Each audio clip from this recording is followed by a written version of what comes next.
Un juge ordonna que la grand-mère perde la garde de sa petite-fille de 7 ans parce qu'elle n'avait pas les moyens de l'élever, mais lorsque la fillette demanda à parler dans le micro, le juge fut choqué. Avant de commencer l'histoire, n'oubliez pas de laisser un like et de vous abonner à la chaîne pour voir plus d'histoires comme celle-ci. L'arôme de biscuits fraîchement sortis du four flottait dans la cuisine, illuminé par la douce lumière de l'après-midi. Martha disposait la dernière fournée, tandis que Sofia, avec ses joues rosées et ses yeux brillants de curiosité, attendait impatiemment près du comptoir. « Grand-mère, ceux-ci seront-ils meilleurs que ceux de la semaine dernière ?» demanda la fillette, les mains appuyées sur son menton, déjà prête à savourer la douceur beurrée. Martha sourit tendrement et répondit « Chaque fournée est spéciale, ma petite. Mais je pense que ceux-ci ont un ingrédient secret, l'amour que tu y as mis avec moi. » Sofia rit, d'un rire sincère qui ferait fondre le cœur de n'importe quel adulte. La maison avait toujours résonné de rire depuis que Martha s'était installée pour vivre plus près de son fils et de sa belle-fille. C'était un foyer douillet, avec de grandes fenêtres laissant entrer le soleil, et des étagères remplies de livres d'enfants que Martha lisait souvent durant les soirées calmes. Les histoires du coucher étaient un rituel sacré entre elle et Sofia. « Tu promets de raconter 2 histoires ce soir ?» insistait Sofia tous les soirs en arrangeant les oreillers. « 2 histoires, hein ? Seulement si tu promets de manger tous tes légumes au dîner demain. » répondait Martha en plaisantant, mais avec un regard qui ne laissait aucun doute. L'affection entre elles était inébranlable. Ce jour-là, Sofia avait passé la matinée au parc avec ses parents. La balançoire, l'herbe fraîche sous ses pieds et le son lointain des oiseaux rendaient l'ambiance presque magique. À leur retour, Martha préparait déjà le dîner, une habitude qu'elle tenait à respecter aussi souvent que possible. « Maman, tu n'es pas obligée de tout faire toute seule. » dit son fils en attrapant une assiette pour l'aider. « Ce n'est pas du travail, quand on le fait pour ce qu'on aime. » répondit Martha en plaçant un pain de viande au four. C'était une phrase qu'elle répétait souvent, et chaque mot portait le poids de son dévouement pour sa famille. Sofia adorait ces après-midi tranquilles, quand tout le monde était à la maison. Après le dîner, Martha et la fillette s'installaient sur le tapis du salon, entourés de jeux de société et de feuilles colorées. « Grand-mère, on dessine une ferme aujourd'hui ?» suggéra Sofia, déjà en train de saisir ses crayons de couleur. Martha, avec une patience infinie, aidait sa petite fille à créer des dessins riches en détails, des poules jusqu'aux clôtures. Une fois terminés, elles accrochaient leur chef-d'œuvre sur le panneau d'affichage dans la cuisine, déjà couvert de petits morceaux d'art enfantin. « Ce sera notre mur de bonheur », disait toujours Martha, fière des créations de Sofia. Plus tard, à la tombée de la nuit, Sofia sortit dans le jardin pour jouer avec le chien de la famille, un labrador couleur caramel. Martha l'observait depuis la fenêtre, une tasse de thé à la main et un sourire serein sur le visage. « Elle déborde d'énergie », commenta sa belle-fille en s'approchant de sa belle-mère. « Et d'amour aussi ?» répondit Martha sans quitter sa petite-fille des yeux. Le lien entre elles était indéniable, presque comme si la grand-mère voyait en Sofia une seconde chance de vivre les années d'enfance qu'elle aurait voulu offrir à son propre fils, mais que les difficultés de la vie ne lui avaient pas toujours permises. Quand la nuit tomba, le rituel du coucher commença. Martha aida Sofia à se brosser les dents et à enfiler son pyjama, tandis que la fillette racontait en détail tout ce qu'elle avait fait dans la journée. « Et demain, grand-mère, on pourra faire ces biscuits avec des petites pépites de chocolat, ce que papa aime bien ?» demanda Sofia en se blottissant sous les couvertures. Martha rit en caressant les cheveux de sa petite fille. « Bien sûr qu'on peut, mais seulement si tu promets de m'aider à tout ranger après. » La fillette acquiesça avec tant d'enthousiasme que les couvertures manquèrent de s'envoler du lit. Martha s'assit sur le bord du lit et ouvrit le livre que Sofia avait choisi. C'était une histoire qu'elles avaient déjà lue maintes fois, mais qui les enchantait à chaque fois. La voix de Martha, douce et mélodieuse, emplit la pièce, tandis que la fillette écoutait attentivement, serrant contre elle son ours en peluche préféré. Lorsque l'histoire se termina, Sofia regarda sa grand-mère et demanda, d'une voix endormie. « Tu seras là demain, grand-mère ?» Martha sourit et embrassa le front de la fillette. « Je serai toujours là, ma chérie. Toujours. » Ces mots étaient un réconfort, une promesse qui semblait inébranlable. Pendant que Sofia dormait paisiblement, Martha descendit au salon où son fils et sa belle-fille terminaient de regarder un film. « Elle a finalement cédé au sommeil ?» demanda son fils en souriant. « Oui, mais pas avant d'avoir réclamé plus de biscuits pour demain. » répondit Martha en s'asseyant à côté d'eux. La conversation coula naturellement, agrémentée de rires et de souvenirs de moments passés. C'était une soirée ordinaire, mais remplie d'amour, de celles dont on ne s'imagine pas qu'un jour elles ne deviendront plus que des souvenirs. Le dernier jour heureux de Sofia avec ses parents était justement cela, heureux. La fillette, entourée d'amour et de soins, semblait vivre dans un monde où rien de mauvais ne pouvait arriver. Et pour Martha, ces moments étaient précieux, car elle savait, au fond d'elle, que la vie est faite de petits instants qu'il faut chérir. Pourtant, personne n'aurait pu prédire que le lendemain apporterait des changements aussi drastiques, renversant leur vie et remettant en cause la promesse que Martha avait faite à sa petite fille. La journée commença comme toutes les autres, sans aucun signe de la tragédie qui se préparait. Sofia dormait encore profondément quand ses parents partirent précipitamment de la maison pour une réunion professionnelle importante dans une autre ville. « Ne t'inquiète pas, maman. Nous serons de retour en fin d'après-midi », assura le fils de Martha en ajustant sa cravate, tandis que sa femme chargeait la dernière valise dans le coffre. « Conduisez prudemment », répondit Martha, lançant un regard inquiet en tenant le café qu'elle avait préparé pour eux. Ils sourirent, firent un signe de la main et la voiture disparut au bout de la route. Ça ne devait être qu'une journée ordinaire. Quand le téléphone sonna quelques heures plus tard, Martha était dans le jardin, en train d'arroser les fleurs avec Sofia qui courait en riant à travers la pelouse avec son chien. Le son strident de la sonnerie sembla couper l'air. Martha s'essuya les mains sur son tablier et décrocha. Au bout du fil, une voix officielle mais brisée par la tristesse résonna. « Êtes-vous Martha ? Il faut que vous veniez immédiatement à l'hôpital. » Martha sentit son corps se figer. « Qu'est-ce qui s'est passé ? Est-ce mon fils ? Ma belle-fille ?» Elle entendit des mots qui lui parurent lointains, comme si le monde autour d'elle se mettait à tourner au ralenti. « Ils ont eu un accident. C'est grave. » À l'hôpital, les couloirs semblaient interminables, les murs se refermaient sur elle tandis qu'elle se dirigeait vers la chambre indiquée. L'infirmière hésita avant de parler. « Je suis désolée, madame. Ils n'ont pas survécu. » Pendant un instant, Martha resta paralysée. Le poids de ses mots était écrasant, comme si le sol s'était dérobé sous ses pieds. « Non, ce n'est pas possible. Ils allaient bien. Ils étaient là ce matin ?» murmura-t-elle, refusant d'y croire. Les larmes coulèrent de façon incontrôlable, un sanglot profond qui résonna dans le vide du chagrin. Le jour des funérailles, la maison semblait à la fois pleine et vide. Les gens allaient et venaient, offrant des condoléances qui sonnaient comme des échos lointains pour Martha. Elle était assise dans le salon, vêtue de noir, le regard fixé sur Sofia, qui ne comprenait pas encore pleinement ce qui se passait. La fillette tenait fermement la main de sa grand-mère, comme si elle craignait que Martha ne disparaisse elle aussi. « Grand-mère, pourquoi papa et maman ne sont pas là ?» demanda Sofia, ses grands yeux remplis de larmes. Martha ravala sa tristesse, puisant en elle une force insoupçonnée. « Ils ont dû partir loin, ma chérie, mais ils veillent toujours sur nous. » Rebecca, la tante de Sofia, arriva aux funérailles au milieu de la cérémonie. Grande et élégante, elle portait des vêtements plus adaptés à une soirée mondaine qu'à un moment de deuil. Elle se déplaçait parmi les gens présents, d'un air calculateur, observant tout ce qui l'entourait, surtout Martha, assise près de Sofia. Rebecca resta discrète, prononçant peu de mots et se contentant des formalités. Malgré un ton qui se voulait compatissant, il y avait dans son regard quelque chose que Martha ne put ignorer, un air d'analyse, comme un prédateur évaluant la vulnérabilité de sa proie. Les jours qui suivirent furent flous. Martha devait désormais porter le poids de sa propre perte, mais elle savait qu'elle ne pouvait pas se laisser abattre. Sofia avait besoin d'elle plus que jamais. Le premier matin sans ses parents, Sofia se réveilla et courut jusqu'à leur chambre, pour ne trouver que le lit vide. « Grand-mère, ils ne sont pas encore revenus ?» Martha, tentant de retenir ses larmes, s'assit près de sa petite fille et la serra contre elle. « Non, ma chérie, mais nous allons nous en sortir. Je te le promets. » Martha passa le reste de la journée à occuper Sofia. Elles firent des biscuits, dessinèrent et inventèrent même une nouvelle histoire du soir ensemble. Cependant, la nuit venue, Sofia sanglotait doucement, serrant son ours en peluche. Martha savait que l'adaptation serait longue et douloureuse. Rebecca commença à venir plus souvent, offrant une aide qui ressemblait davantage à une inspection. « Ça doit être difficile de tout gérer seule, Martha. Peut-être que Sofia devrait passer quelques jours chez moi ?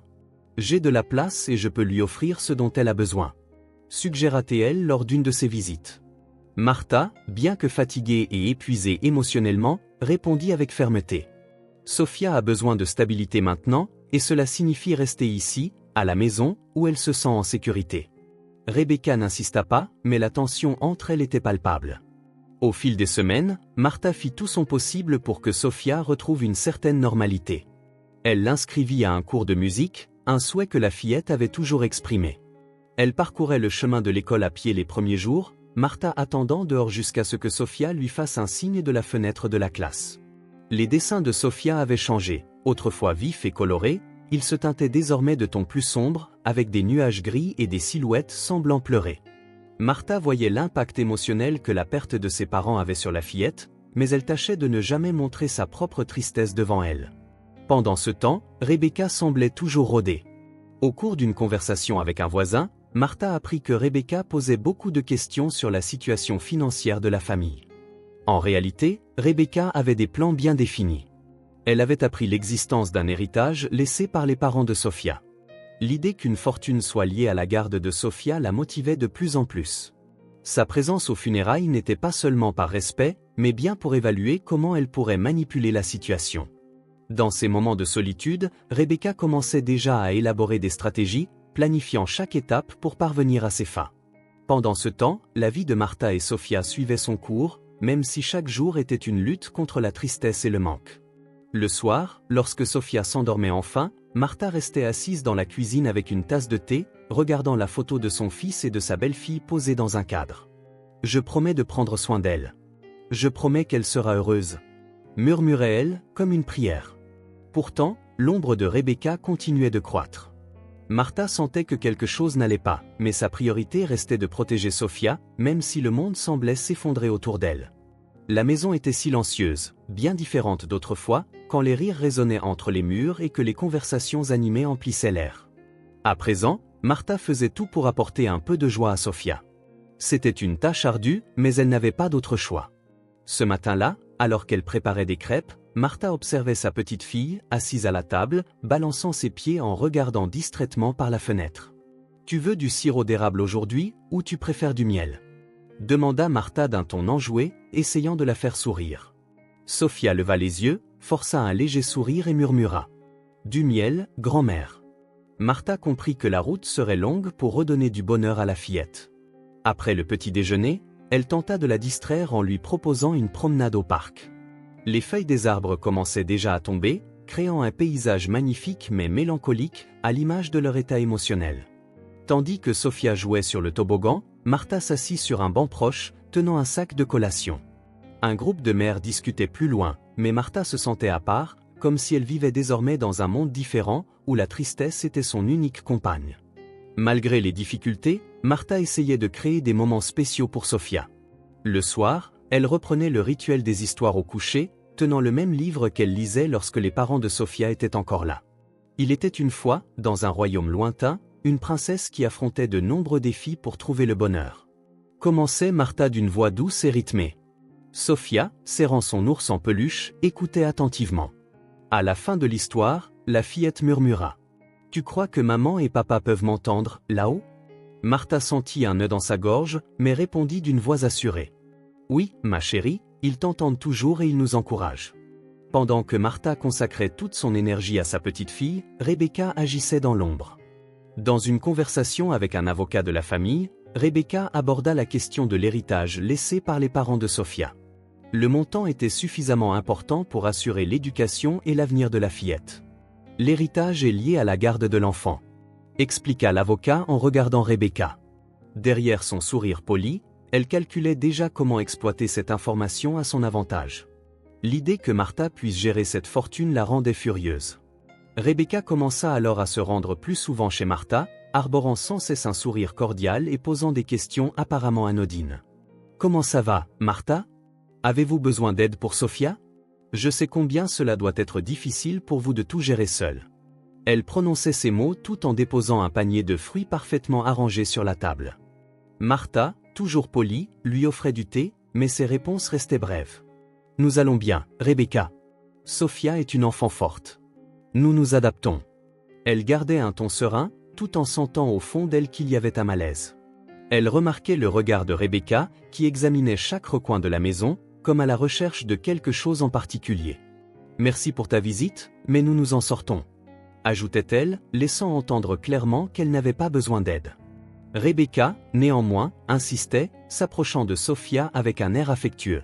« Comment vas-tu, ma chérie ? J'espère que ta grand-mère s'occupe bien de toi. » disait-elle d'une voix mielleuse qui sonnait faux aux oreilles de Martha.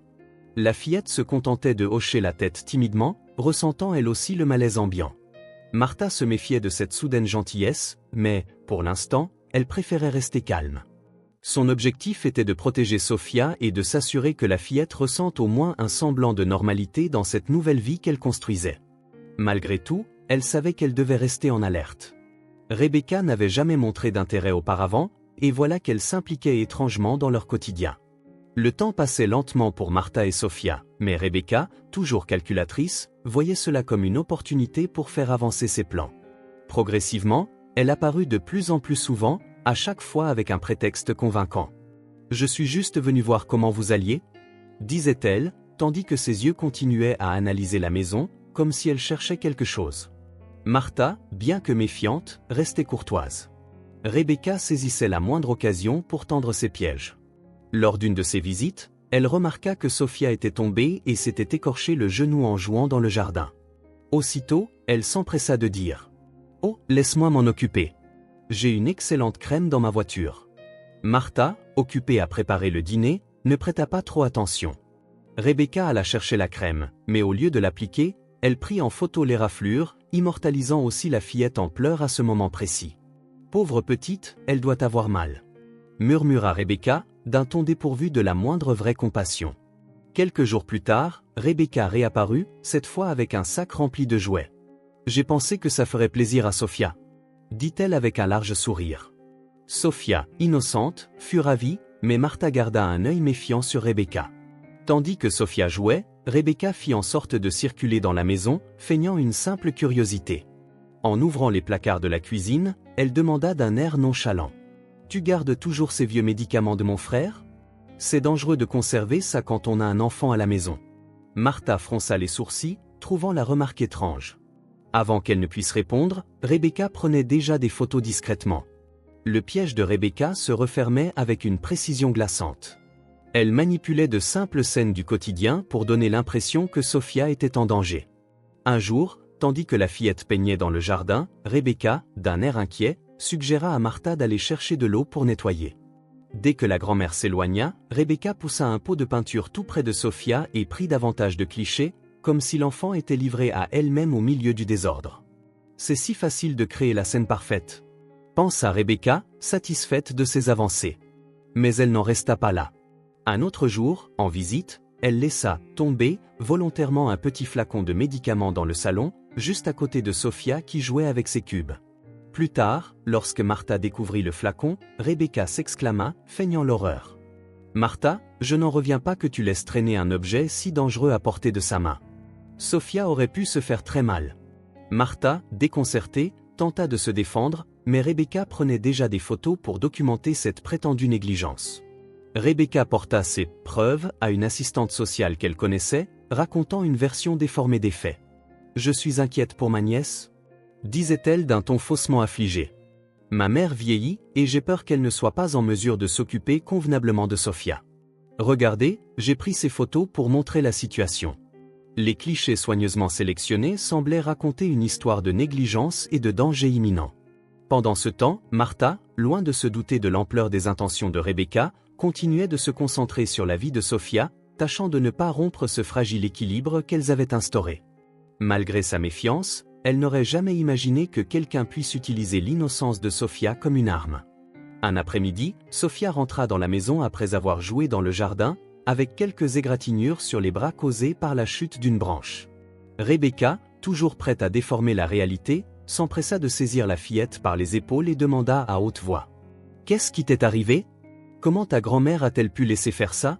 Sophia, effrayée, tenta d'expliquer que c'était un accident, mais Rebecca avait déjà pris de nouvelles photos. « Ça ne peut pas continuer comme ça, » dit Rebecca en fixant Martha d'un air accusateur. « Si tu ne peux pas garantir sa sécurité, il va peut-être falloir envisager d'autres options. » Martha, bien que furieuse devant l'attitude de Rebecca, ne voulait pas se disputer devant Sophia. Elle se contenta de prendre une profonde inspiration, essayant de garder son calme. Ce que Martha ignorait, c'est que Rebecca disposait déjà de tout ce dont elle avait besoin pour passer à l'étape suivante de son plan. Les photos étaient retouchées, les histoires inventées, et l'assistante sociale était convaincue qu'il fallait agir. Pour Rebecca, Tout se déroulait exactement comme prévu. Pour Martha, le cauchemar ne faisait que commencer. La matinée débuta comme tant d'autres, avec l'odeur des crêpes flottant dans la cuisine, tandis que Martha et Sofia partageaient un moment de calme. « Grand-mère, je peux mettre le sirop de fraise moi-même aujourd'hui ?» demanda Sofia, le bocal déjà dans ses petites mains. Martha sourit et ajusta ses lunettes, prenant l'assiette de la fillette. « Bien sûr, ma chérie, mais fais attention à ne pas en mettre trop. Tu te souviens de ce qui est arrivé la dernière fois, n'est-ce pas ?» Sofia rit, un rire innocent qui semblait illuminer la pièce. C'était une matinée comme les autres, ou du moins le semblait-elle. La tranquillité fut interrompue par un bruit inattendu et retentissant. 3 coups fermes résonnèrent à la porte d'entrée, faisant sursauter Martha. « Qui cela peut-il être à cette heure-ci » murmura-t-elle, plus pour elle-même que pour Sofia. Lorsqu'elle ouvrit la porte, le cœur de Martha faillit s'arrêter. 2 policiers se tenaient sur le pas de la porte. L'un d'eux tenait un dossier rempli de papiers, tandis que l'autre affichait un regard sérieux et impassible. « Madame Martha, nous avons besoin que vous nous suiviez. » déclara le premier d'un ton professionnel mais froid. « Quoi ? Qu'est-ce qui se passe ?» répondit Martha, la voix tremblante. « Nous avons reçu des signalements de mauvais traitements envers votre petite fille Sofia. Nous avons un mandat pour la placer en détention provisoire pendant que nous enquêtons sur ces allégations. » expliqua l'agent en pénétrant déjà dans la maison. Martha recula, choquée. « C'est une erreur. Jamais je ne ferai de mal à Sofia. » s'écria-t-elle, mais les agents poursuivaient leur démarche sans réagir à ses protestations. Sofia, qui observait depuis la cuisine, laissa tomber sa fourchette dans son assiette et se précipita vers sa grand-mère. « Grand-mère, qu'est-ce qui se passe ? Pourquoi ces messieurs sont-ils là ?» demanda-t-elle, les yeux agrandis par la peur. Avant que Martha ne puisse répondre, l'un des policiers sortit des menottes. « Madame, s'il vous plaît, retournez-vous. Nous ne faisons que notre devoir. » Le monde s'effondra soudain pour Martha. Elle regarda Sofia, qui avait déjà commencé à pleurer, et tenta de l'assurer. « Ma chérie, ça va aller. Je n'ai rien fait de mal. C'est une erreur. » Mais sa voix se brisa alors que des larmes inondaient ses propres yeux. « Pitié, il doit y avoir une erreur. Je suis une grand-mère qui veut seulement le bien de sa petite fille. » insista-t-elle. Mais ces mots semblaient ne toucher personne. Au moment où les menottes se refermèrent dans un déclic froid, Sofia hurla. « Non! Ne prenez pas ma grand-mère. Elle n'a rien fait. » La fillette voulut se jeter dans les bras de Martha, mais l'un des agents la retint doucement, l'empêchant de s'approcher. « Sofia, tout ira bien. » dit Martha, alors qu'au fond d'elle, tout se brisait. Ses mains désormais entravées tremblaient pendant qu'on la guidait vers la porte. Tout ce qu'elle pouvait faire, c'était regarder Sofia, qui sanglotait désespérément en l'appelant. La douleur de ne pas pouvoir la serrer dans ses bras était insupportable. « Je dois prouver que c'est une erreur. Je dois la retrouver ?» pensa Martha, alors que la voiture s'éloignait lentement. À cet instant, sa seule préoccupation était ce que ressentait Sofia. Rebecca fit son apparition au même moment, comme si tout avait été méticuleusement planifié. Elle s'approcha de Sofia et l'enlaça d'un geste qui se voulait protecteur, mais dont le regard trahissait une lueur de satisfaction. « Sofia, mon trésor, je suis là. Ne t'inquiète pas, je vais m'occuper de toi. » dit Rebecca en caressant les cheveux de sa nièce. Martha, toujours sous le choc, jeta un dernier regard à Rebecca et comprit que rien de tout cela n'était le fruit du hasard. Mais elle ne pouvait rien faire. « Sofia, je t'aime. Souviens-toi de ça » réussit-elle à dire avant d'être enfermée à l'arrière de la voiture de police, la porte se refermant sur les cris de sa petite fille qui résonnaient dans la rue. Les larmes coulaient sur ses joues, mais elle contenait ses sanglots, essayant de rester forte pour Sofia. « Il faut que je sorte d'ici. Il faut que je prouve mon innocence » se répétait-elle tandis que la voiture s'éloignait. De son côté, Rebecca n'attendit pas pour prendre le rôle de « sauveuse ». En tenant toujours Sofia contre elle, elle s'adressa à la fillette d'un ton doux mais sournois. « Je sais que c'est dur, ma chérie, mais tu vas rester avec moi maintenant. Nous allons traverser ça ensemble. » Sofia, le visage baigné de larmes, hocha la tête, incapable de comprendre la situation. Au milieu de sa confusion, elle sentait bien que quelque chose clochait. « Ma grand-mère ne m'a jamais fait de mal. Pourquoi ils lui font ça ?» demanda-t-elle entre deux sanglots. « Parfois, les choses ne sont pas ce qu'elles paraissent. » répondit Rebecca d'une voix douce, dissimulant ses vraies intentions. Elle savait que chaque minute comptait pour renforcer sa position de nouvelle tutrice de Sofia. Alors que la voiture de police disparaissait au loin, Rebecca la regarda s'éloigner, un sourire presque imperceptible naissant sur ses lèvres. Pour elle, ce n'était qu'une étape de plus dans son plan savamment orchestré. Au poste de police, Martha était assise sur une chaise dure, tentant encore de comprendre ce qui venait de se passer. Ses mains menottées reposaient sur ses genoux, et le poids de l'injustice l'étouffait. « J'ai besoin d'un avocat. Quelqu'un doit écouter ma version ?» dit-elle à l'un des agents, mais personne ne semblait intéressé à l'entendre. Le regard des gens autour d'elle était empli de jugement, comme si elle était déjà condamnée avant même de pouvoir s'expliquer. Pendant ce temps, Sophia restait à la maison, désormais sous la garde de Rebecca, qui s'évertuait à se montrer accueillante. « Je vais tout prendre en main, Sophia, ne t'inquiète pas », déclara Rebecca, en installant la fillette sur le canapé avec un verre de lait. Mais Sophia, malgré son jeune âge, sentait que ce n'était pas l'étreinte rassurante de sa grand-mère. Dans son cœur, elle savait que quelque chose de terrible se passait, et que la promesse de protection de Martha était mise à rude épreuve. Les sanglots de Sophia résonnaient encore quand l'assistante sociale, une femme au visage grave et aux gestes fermes, l'attrapa par la main. « Allez, ma chérie, il est temps de partir. » dit la femme. Mais Sophia refusa de faire un pas de plus. « Je ne veux pas y aller. Je veux rester avec ma grand-mère. » cria la fillette, les larmes coulant librement sur son visage. Elle regarda par la fenêtre, essayant d'apercevoir le véhicule où Martha avait été emmenée, mais il était déjà loin. Le cœur de Sophia sembla se briser un peu plus à chaque seconde qui la séparait de sa grand-mère. Rebecca se tenait à côté d'elle, faisant semblant de la consoler. « Sophia, je suis là maintenant. Je vais m'occuper de toi, » dit-elle d'un ton qui se voulait doux, mais dénué de toute réelle empathie. Sophia tira brusquement sur sa main, tentant de se libérer de l'emprise de l'assistante sociale, tout en regardant Rebecca avec méfiance. « Je veux ma grand-mère. Elle n'a rien fait de mal, s'il vous plaît, ne m'emmenez pas. » supplia Sophia, le désespoir imprégnant sa voix. La scène était dévastatrice, mais derrière sa façade de fausse préoccupation, Rebecca semblait satisfaite de voir son plan se dérouler. De l'autre côté de la ville, Martha était assise sur une chaise métallique au poste de police, le regard baissé et les mains encore tremblantes. On lui avait retiré les menottes, mais le poids de l'humiliation était aussi oppressant que le froid du métal sur ses poignets. « C'est une erreur », répétait-elle, presque comme un mantra. « Je ne ferai jamais de mal à ma petite fille. S'il vous plaît, que quelqu'un me croie. » Mais personne ne semblait disposé à l'écouter. Les agents allaient et venaient dans les couloirs, jetant des regards rapides mêlant jugement et indifférence. Un officier s'approcha avec une pile de papier. « Madame Martha, il y a une enquête en cours et vous resterez en détention jusqu'à ce qu'une décision judiciaire soit rendue. Je vous conseille de chercher un avocat, » dit-il sans la regarder directement. Les mots sonnaient froids, presque mécaniques. Martha ressentit une vague de désespoir. Sa priorité n'était pas de se défendre, mais de protéger Sophia. « Et ma petite fille ? Où est-elle ?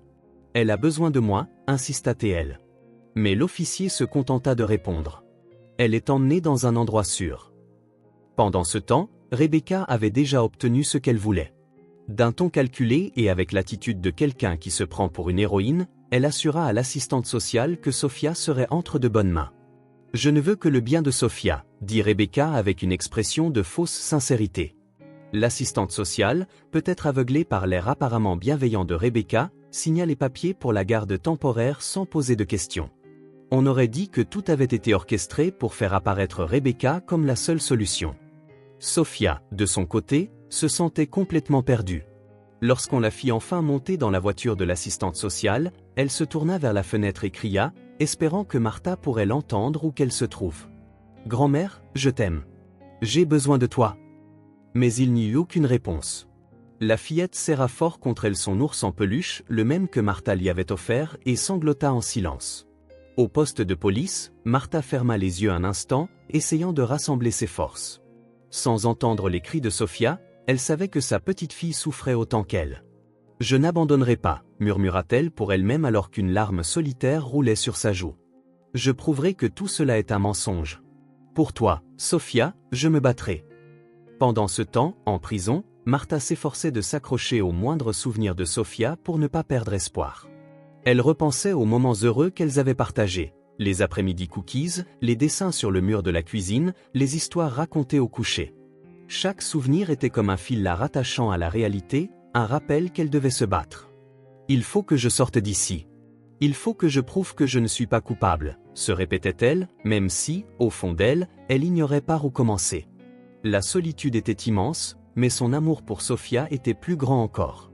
Rebecca, de son côté, continuait d'agir en douce, consolidant sa position de nouvelle tutrice de Sophia.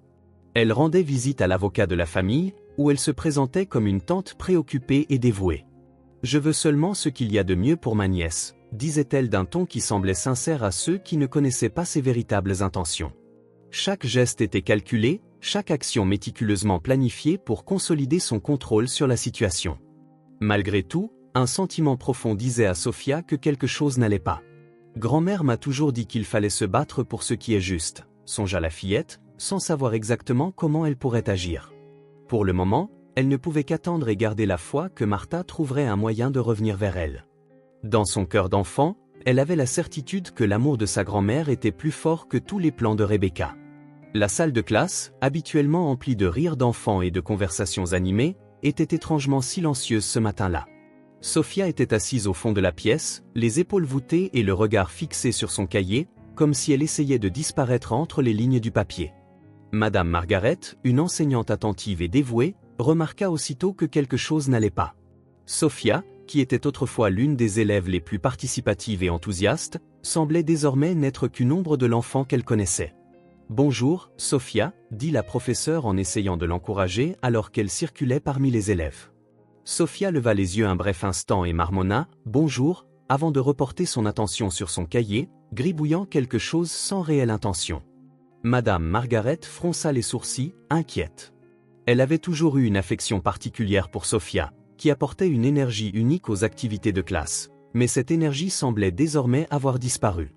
Plus tard, pendant une activité de dessin libre, la professeure profita de l'occasion pour observer les enfants plus attentivement, et en particulier Sophia.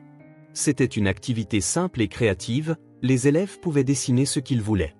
Alors que les autres optaient pour des thèmes joyeux, animaux, parcs, Sophia semblait plongée dans un univers sombre et solitaire. Son dessin n'avait rien de ce que Madame Margaret avait pu voir auparavant, il y avait des barreaux qui remplissaient presque toute la feuille, et une petite silhouette en train de pleurer au centre. Au-dessus de la silhouette, de grosses gouttes de pluie semblaient tomber comme des larmes du ciel. La professeure ressentit un nœud à l'estomac en observant ce dessin. Elle s'approcha prudemment et s'accroupit à côté de Sophia. « C'est un dessin très expressif, Sophia, » dit-elle d'un ton doux. « Peux-tu me dire pourquoi tu le fais ?» Sophia hésita, serrant son crayon très fort. Pendant quelques secondes, il sembla que la fillette n'allait pas répondre, puis elle murmura. « C'est juste quelque chose que j'ai imaginé. » Sa voix était basse, presque un souffle. Madame Margaret décida de ne pas insister sur le moment, mais l'attitude de Sophia la troubla profondément. Pendant la récréation, alors que les autres enfants couraient dans la cour de l'école, la professeure reprit le dessin de la fillette et l'étudia à nouveau. Les barreaux semblaient représenter une prison, et les larmes au-dessus de la petite silhouette reflétaient clairement une souffrance. Madame Margaret savait que Sophia avait récemment subi un traumatisme, mais cela paraissait plus grave qu'une simple tristesse. Il y avait quelque chose de sombre caché dans cet art. Tout au long de la journée, elle continua d'observer Sophia en classe. La fillette évitait le contact visuel et levait rarement la main pour répondre. Lorsqu'un camarade essayait de lui parler, Sophia semblait se renfermer davantage, comme si elle avait peur de dire quelque chose de travers. Un comportement que Madame Margaret ne pouvait ignorer. « Il faut que je comprenne ce qui se passe », songea-t-elle en prenant des notes dans son journal de classe. À la fin de la journée, Madame Margaret décida d'essayer une approche différente. Alors que Sophia s'apprêtait à partir, la professeure l'appela doucement. « Sophia, tu peux rester avec moi une minute ? J'aimerais te parler. » La fillette s'arrêta à la porte et se retourna, hésitante. Après quelques secondes, elle acquiesça et revint dans la salle. Madame Margaret s'assit à côté d'elle, essayant de créer une atmosphère rassurante. « J'ai remarqué que tu es un peu silencieuse ces temps-ci. Tout va bien chez toi ? » demanda-t-elle avec précaution. Sophia détourna le regard et se mit à jouer avec l'ourlet de son t-shirt, signe évident de malaise. « Comme je te l'ai dit, elle me manque. » finit-elle par dire, la voix étranglée.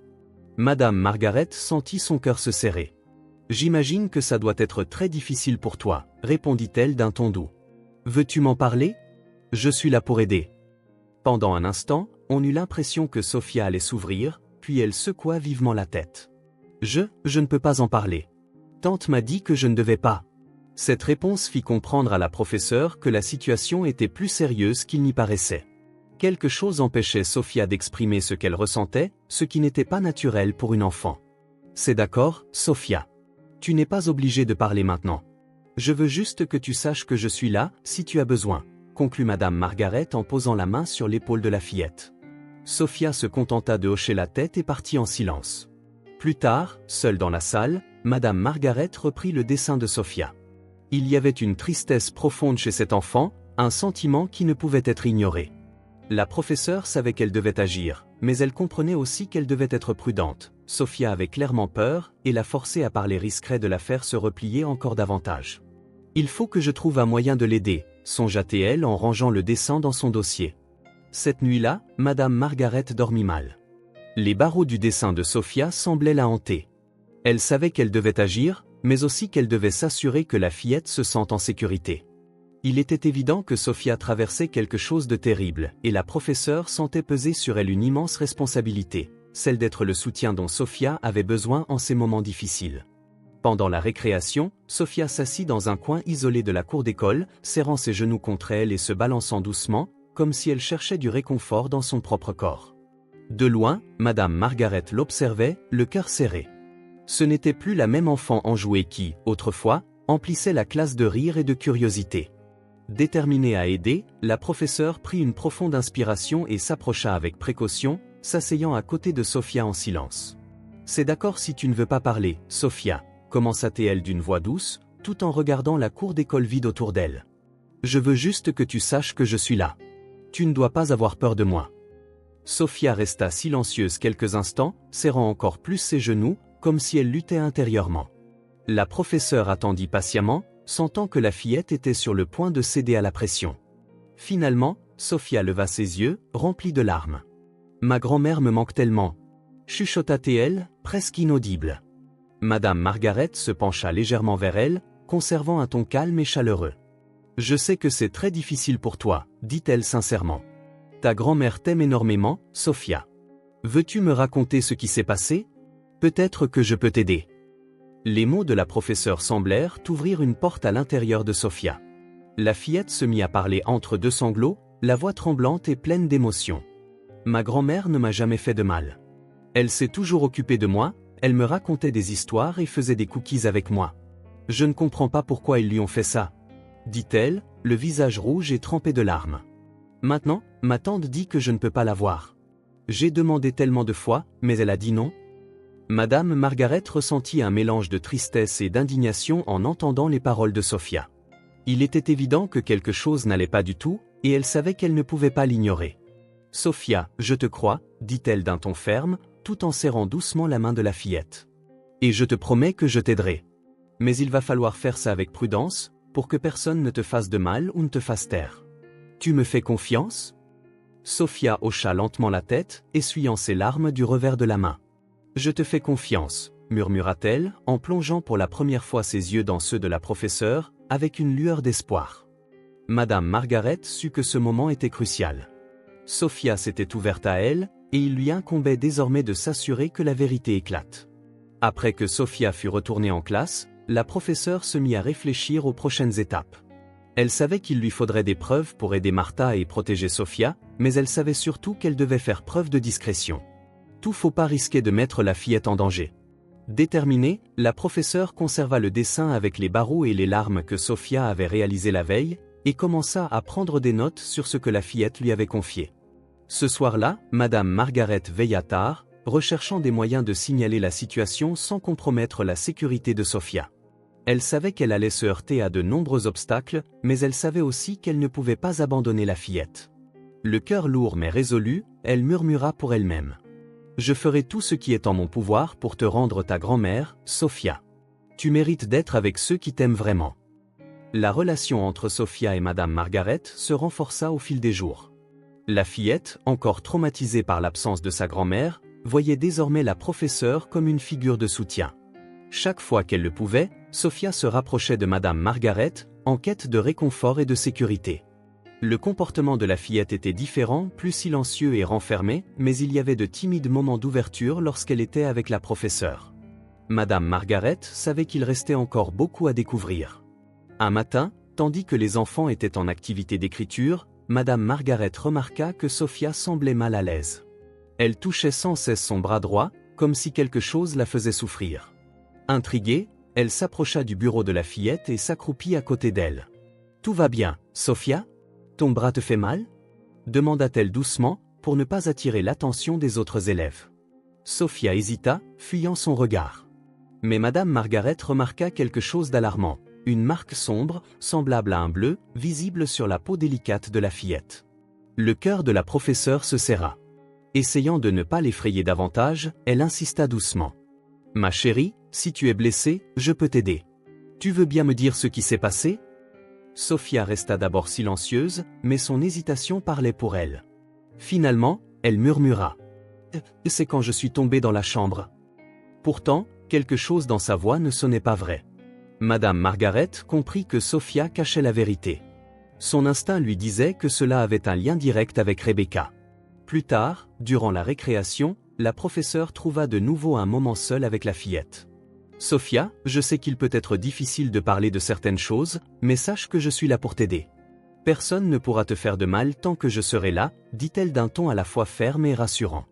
Sophia baissa les yeux vers le sol, se tordant les doigts avant de commencer. « Je n'aime pas rester chez ma tante, » murmura-t-elle, à peine audible.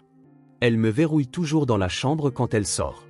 Elle dit que c'est pour que je ne fasse pas de bêtises, mais j'ai peur parce que je ne sais pas quand elle revient. » Cette confession surprit Madame Margaret, qui resta toutefois calme pour ne pas effrayer davantage la fillette. « Sophia, ce n'est pas normal. Tu ne devrais jamais être enfermée nulle part. Et pour ces bleus sur ton bras, est-ce que c'est arrivé quand tu étais enfermée ?» Sophia secoua la tête, mais son hésitation en disait long. « C'est parce que j'ai essayé de sortir quand elle m'a enfermée. Je frappais à la porte et je suis tombée. Elle s'est mise en colère. » expliqua Sophia, la voix étranglée. Le sentiment d'alarme de Madame Margaret grandit. Il était clair que Sophia n'était pas en sécurité chez Rebecca, et les indices s'accumulaient. La professeure saisit doucement la main de la fillette et promit. « Merci de me l'avoir dit, Sophia. Je sais que c'est difficile, mais tu as été très courageuse. Maintenant, on va trouver un moyen de t'aider, toi et ta grand-mère. Je te promets que tu ne seras pas seule. » Les jours passèrent, et la tension autour de Sophia sembla s'intensifier. Rebecca, qui avait promis de participer activement à la vie scolaire de la fillette, commença à manquer les réunions sans donner la moindre explication. Madame Margaret, qui cherchait toujours à impliquer les responsables dans la progression des enfants, sentit que quelque chose clochait. Rebecca devrait être là, pensa-t-elle, en attendant, une fois de plus, une réunion qui fut annulée. De son côté, Sophia paraissait de plus en plus renfermée, comme si elle portait un fardeau trop lourd pour elle. Un après-midi, en classant les dossiers de l'école, Madame Margaret décida de chercher quelques informations supplémentaires sur Rebecca, à partir des rares coordonnées disponibles dans le registre.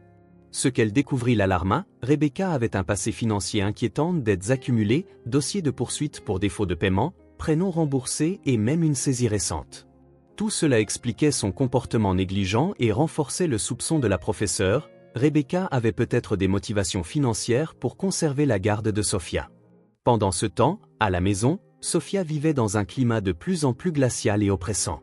Rebecca, qui au début faisait semblant d'être une tante attentionnée, ne cachait plus vraiment son mépris de la situation.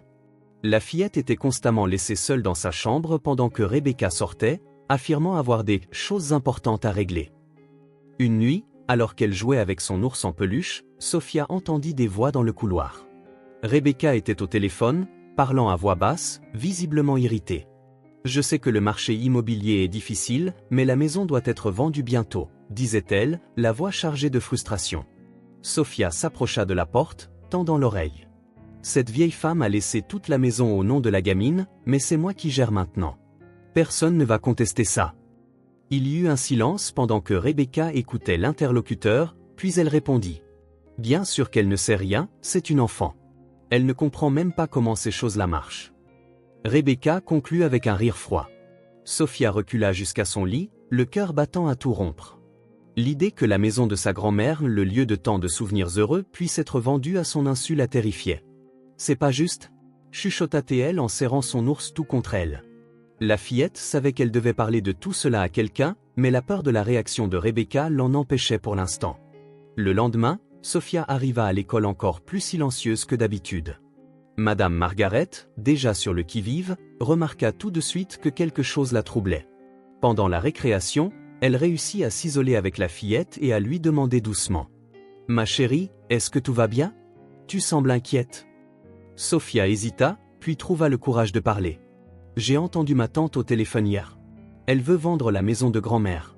Elle a dit que personne ne saurait parce que je ne suis qu'une enfant. » Un frisson parcourut la professeure en entendant ces mots. L'idée que Rebecca puisse profiter financièrement de la situation, aux dépens de Sophia et de Martha, confirmait ses pires soupçons. « Tu as bien fait de me le dire, Sophia. Tu as été très courageuse. Je te promets que nous allons arranger ça, mais il faudra agir avec prudence pour que toi et ta grand-mère soyez en sécurité, la rassura-t-elle. » Alors que Rebecca continuait de rater les réunions et d'éviter toute implication dans la vie scolaire de Sophia, Madame Margaret commença à élaborer un plan. Elle savait qu'il lui faudrait plus de preuves pour affronter la situation et garantir la sécurité de la fillette.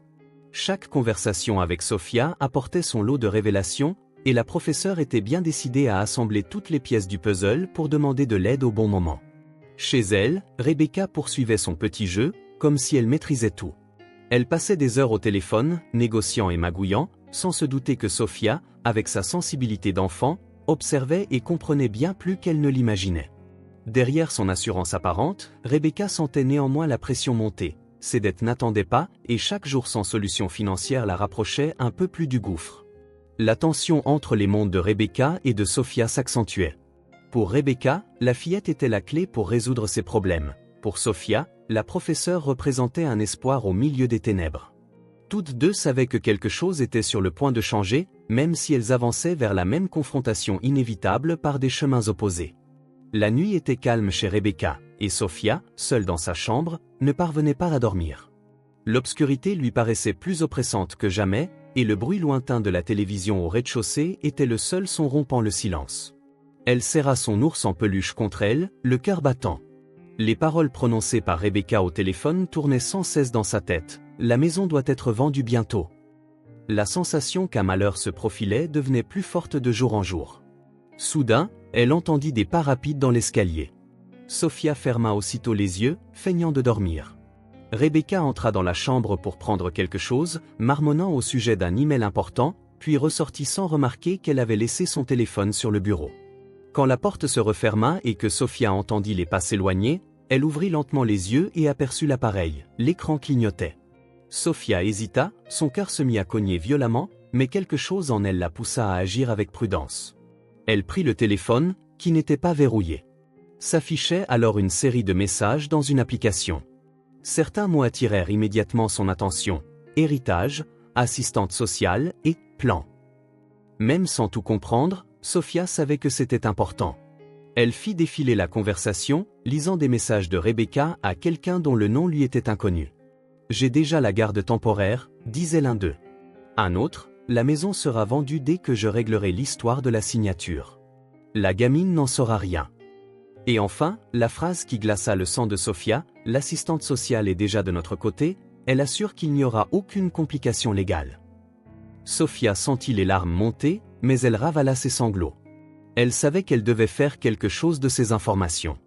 Elle prit sa tablette cachée sous le lit et ouvrit l'appareil photo pour filmer l'écran du téléphone, parcourant les messages un par un. Quand elle eut fini, elle reposa le téléphone là où elle l'avait trouvé et respira profondément. « Grand-mère doit savoir tout ça », pensa-t-elle, déterminée. Pour la première fois depuis longtemps, Sophia eut le sentiment qu'il existait peut-être un moyen de sauver sa grand-mère. Les jours en prison devenaient de plus en plus durs pour Martha. L'atmosphère était étouffante, et le poids des fausses accusations semblait l'écraser chaque matin un peu plus. Les heures s'étiraient, et la seule chose qui la maintenait en vie était l'amour pour Sophia et l'espoir que la vérité éclate. Martha passait de longs moments, assise dans un coin de la cellule, le regard perdu, se remémorant les moments heureux avec sa petite fille. « Je dois sortir d'ici. Sophia a besoin de moi ?» murmurait-elle, des larmes silencieuses coulant sur ses joues. Le sentiment d'impuissance était cruel. Martha savait que sa parole ne suffisait pas à prouver son innocence. Les documents présentés par Rebecca et les fausses preuves dressaient un portrait d'elle totalement erroné, et personne ne semblait disposé à écouter sa version. Ses demandes de contact avec Sofia avaient été rejetées, ce qui ne faisait qu'accroître son angoisse. Elle doit être si confuse, si effrayée, pensait-elle en serrant ses mains tremblantes. Martha avait l'impression de dépérir, pas seulement physiquement, mais aussi émotionnellement, au fil des jours loin de sa petite fille. Pendant ce temps, chez Rebecca, Sofia vivait sous surveillance constante. Rebecca devenait de plus en plus contrôlante, réalisant que la fillette était encore plus silencieuse que d'habitude. De son côté, Sofia dissimulait un secret qui la remplissait à la fois de peur et de détermination. La tablette dans laquelle elle avait enregistré les messages compromettants était soigneusement cachée sous son matelas. Chaque nuit, avant de s'endormir, Sofia vérifiait que l'appareil était toujours là, comme s'il s'agissait de son plus précieux trésor. « Ça peut aider grand-mère », se répétait-elle pour se donner du courage. Rebecca, de son côté, poursuivait son plan. Déterminée à obtenir la garde permanente de Sofia, elle programma une audience finale. Après ça, plus personne ne pourra contester quoi que ce soit, déclara-t-elle au téléphone, tout en préparant les documents nécessaires. Le ton confiant de sa voix masquait la véritable raison de ses efforts. Une fois la garde permanente obtenue, elle pourrait vendre la maison de Martha et accéder à l'argent que les parents de Sofia avaient laissé, sans aucun obstacle. Pour Sofia, l'idée que Rebecca puisse prendre des décisions définitives sur sa vie était terrifiante. Chaque fois qu'elle entendait sa tante mentionner l'audience, elle sentait une boule se former dans son ventre. Et si elle y arrive? Et si je ne revois jamais grand-mère? Ces pensées la hantaient sans cesse. Pourtant, malgré sa peur, Sofia savait qu'elle ne pouvait pas abandonner. La tablette cachée était son unique espoir, et elle devait trouver un moyen de s'en servir à temps. En prison, Martha continuait de se battre contre le désespoir, répétant sans cesse que la vérité finirait par éclater. Sofia est forte, elle sait que je ne lui ferai jamais de mal. Quelque chose finira par changer, disait-elle, en s'efforçant de conserver la foi. Cependant, avec l'audience qui approchait, le temps semblait s'écouler trop vite pour elles deux. Le silence dans la maison de Rebecca était toujours pesant, mais cet après-midi-là, il semblait presque insupportable pour Sofia. Assise sur son lit, la fillette serrait son ours en peluche, le cœur battant à la simple pensée de la tablette cachée sous son matelas. C'est la seule preuve qui peut aider grand-mère, se répétait-elle, comme un mantra pour ne pas oublier son objectif. La peur d'être découverte ne la quittait jamais, mais Sofia se rassurait en se disant qu'au moins, Rebecca n'avait jamais fouillé cet endroit. Alors que Sofia était plongée dans ses réflexions, Rebecca fit irruption dans la pièce, comme à son habitude. « Sofia, tu as rangé ce bazar comme je te l'ai demandé ?» demanda-t-elle d'un ton sec. La fillette secoua la tête en silence, évitant son regard. Rebecca scruta la chambre, clairement méfiante, et se mit à fouiller dans les tiroirs et les boîtes. « Tu es très silencieuse ces temps-ci. Tu me caches quelque chose ?» lança-t-elle d'un air suspicieux. Sofia ne bougea pas, tentant de paraître calme, mais son cœur battait si fort qu'elle croyait qu'il allait sortir de sa poitrine. Comme si elle pressentait la présence d'un secret, Rebecca poursuivit ses recherches. Lorsqu'elle souleva le matelas, elle trouva la tablette. Sofia retint son souffle, sentant le sol se dérober sous ses pieds. Rebecca saisit l'appareil avec un sourire triomphant. « Eh bien, qu'avons-nous là ?» demanda-t-elle en allumant la tablette. Sofia tenta de se contenir, mais les larmes commencèrent à couler sur son visage. « S'il te plaît, ne touche pas à ça !» supplia-t-elle, la voix tremblante. Rebecca haussa un sourcil, ignorant la supplication, commença à fouiller l'appareil. « Tu pensais vraiment pouvoir me cacher quelque chose ?» fit-elle, le ton empreint de mépris. Elle parcourut la tablette, mais, à sa grande frustration, ne trouva aucune vidéo compromettante sur son plan. « Où sont tes preuves, Sofia ?» demanda-t-elle avec un sourire froid. Sofia ne répondit pas, gardant les yeux fixés sur le sol, en pleurs silencieux. Ce que Rebecca ignorait, c'est que Sofia avait déjà tout envoyé dans le cloud via son adresse mail de l'école. La fillette avait appris à se servir de cette fonctionnalité avec sa professeure, par instinct, avait pris la précaution de tout sauvegarder, redoutant précisément ce scénario. Pourtant, Rebecca était persuadée d'avoir repris le contrôle. Elle posa la tablette de côté et s'approcha de Sofia, s'accroupissant pour être à sa hauteur. « Si j'apprends que tu as parlé à qui que ce soit, tu vas le regretter », menaça-t-elle, la voix pleine de venin. « Je peux t'envoyer en pensionnat, très loin d'ici, et tu ne reverras jamais ta grand-mère. » Sofia, les yeux écarquillés par la peur, balbutia. « Eh, j'ai rien dit à personne. » Rebecca plissa les yeux, jaugeant la fillette, puis se releva. « Tant mieux, parce que tu sais ce qui arrive aux enfants qui ne savent pas se taire », lâcha-t-elle avant de quitter la chambre, emportant la tablette avec elle. Dès que la porte se referma, Sophia s'effondra sur son lit, le visage enfoui dans l'oreiller, pleurant doucement. Elle savait que Rebecca était prête à tout pour mener à bien son plan. Malgré la terreur, elle se sentit un peu soulagée d'avoir envoyé les vidéos dans le cloud avant qu'elles ne soient effacées. J'ai fait ce que grand-mère aurait fait, pensa-t-elle pour se donner du courage. Je n'abandonne pas. Pendant que Rebecca, en bas, examinait à nouveau la tablette, la frustration grandissait en elle en constatant qu'elle n'y trouvait rien. Cette gamine doit me cacher quelque chose, marmonna-t-elle, toujours méfiante. Toutefois, dans son arrogance, Rebecca n'imaginait pas un seul instant que Sophia avait déjà un coup d'avance et avait mis à l'abri les éléments qui pourraient la faire tomber. Sophia, recroquevillée sur son lit, sentait la peur grandir en elle, mais également une étincelle de détermination. « Je dois en parler à la maîtresse ?» décida-t-elle, consciente qu'elle s'exposait à la colère de Rebecca. Mais au fond d'elle, elle savait que la vérité était la seule façon de sauver Martha et de les réunir. Le lendemain, Sophia arriva à l'école avec des épaules plus crispées que jamais. Les événements de la nuit précédente la hantaient encore, et la menace de Rebecca résonnait dans son esprit. Pourtant, malgré sa terreur, elle savait qu'elle devait agir. Pendant la récréation, elle alla trouver Madame Margaret, assise sur un banc en train de surveiller les enfants qui jouaient. Sophia serrait son ours contre elle, celui qu'elle emportait rarement à l'école, et s'assit en silence à côté de la professeure.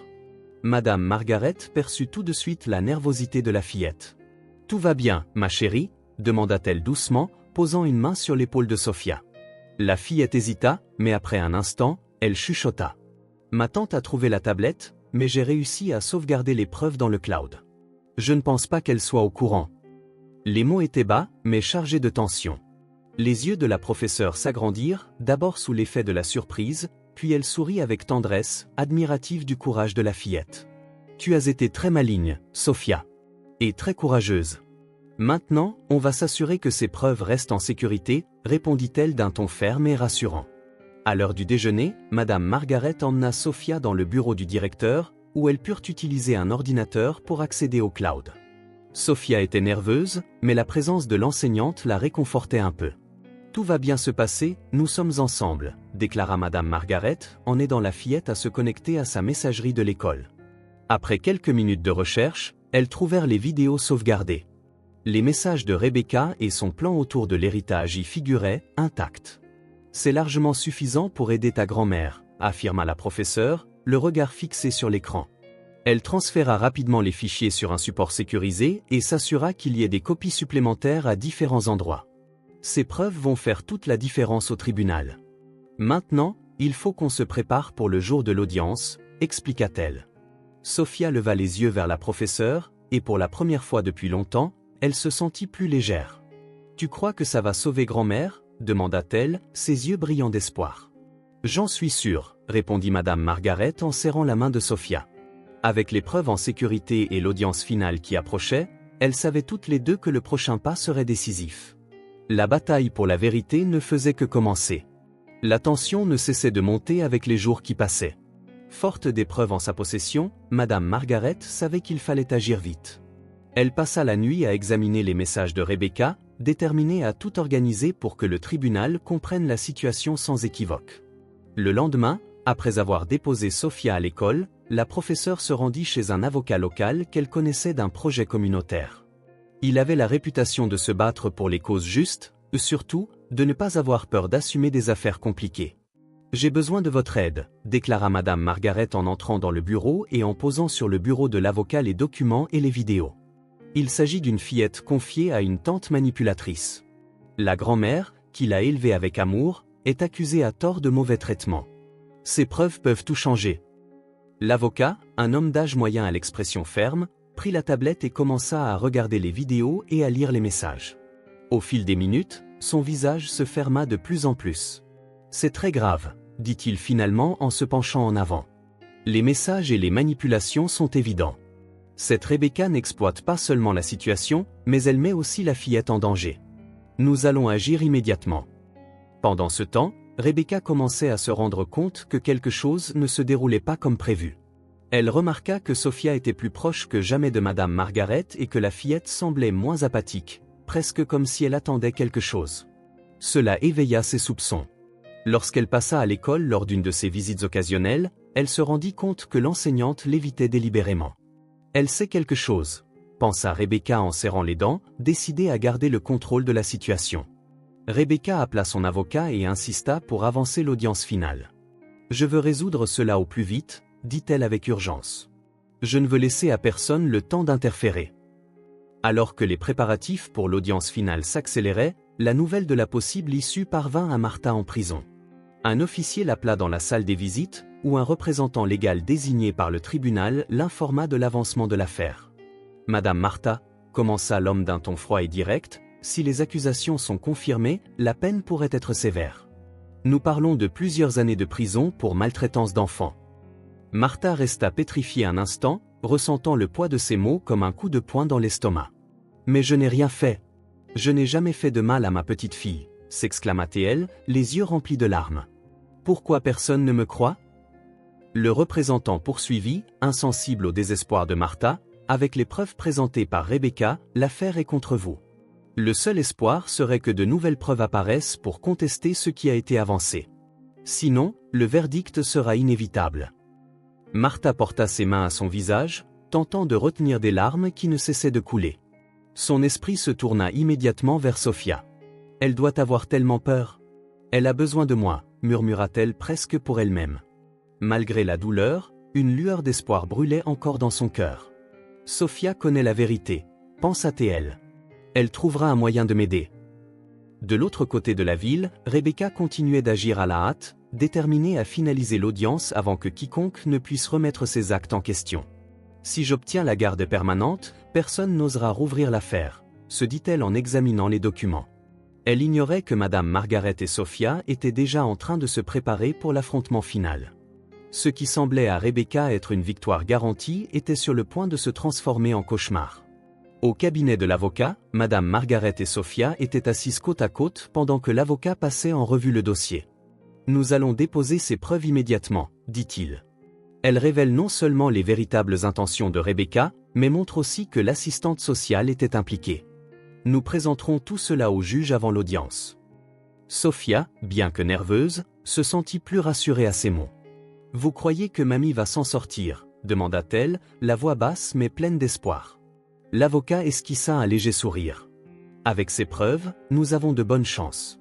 Maintenant, il nous suffit de nous assurer que tout sera présenté au bon moment. » Tandis que Rebecca tentait d'accélérer la procédure, inconsciente des preuves contre elle, Sophia et Madame Margaret franchissaient les dernières étapes pour sauver Martha. L'affrontement était proche et la vérité commençait enfin à émerger. La nuit était particulièrement silencieuse chez Rebecca, mais pour Sophia, ce calme n'avait rien de réconfortant. Allongée dans son lit, elle serrait contre sa poitrine la seule photo qu'elle avait encore de Martha. C'était une simple image prise dans le jardin de sa grand-mère, toutes deux y souriaient en tenant un plateau de biscuits fraîchement sortis du four. Le regard de Martha sur cette photo était plein d'amour, et Sophia sentait que ce sourire l'enveloppait, même à une si grande distance. Mais cette nuit-là, même le souvenir de ce moment heureux ne parvenait pas à apaiser ses peurs.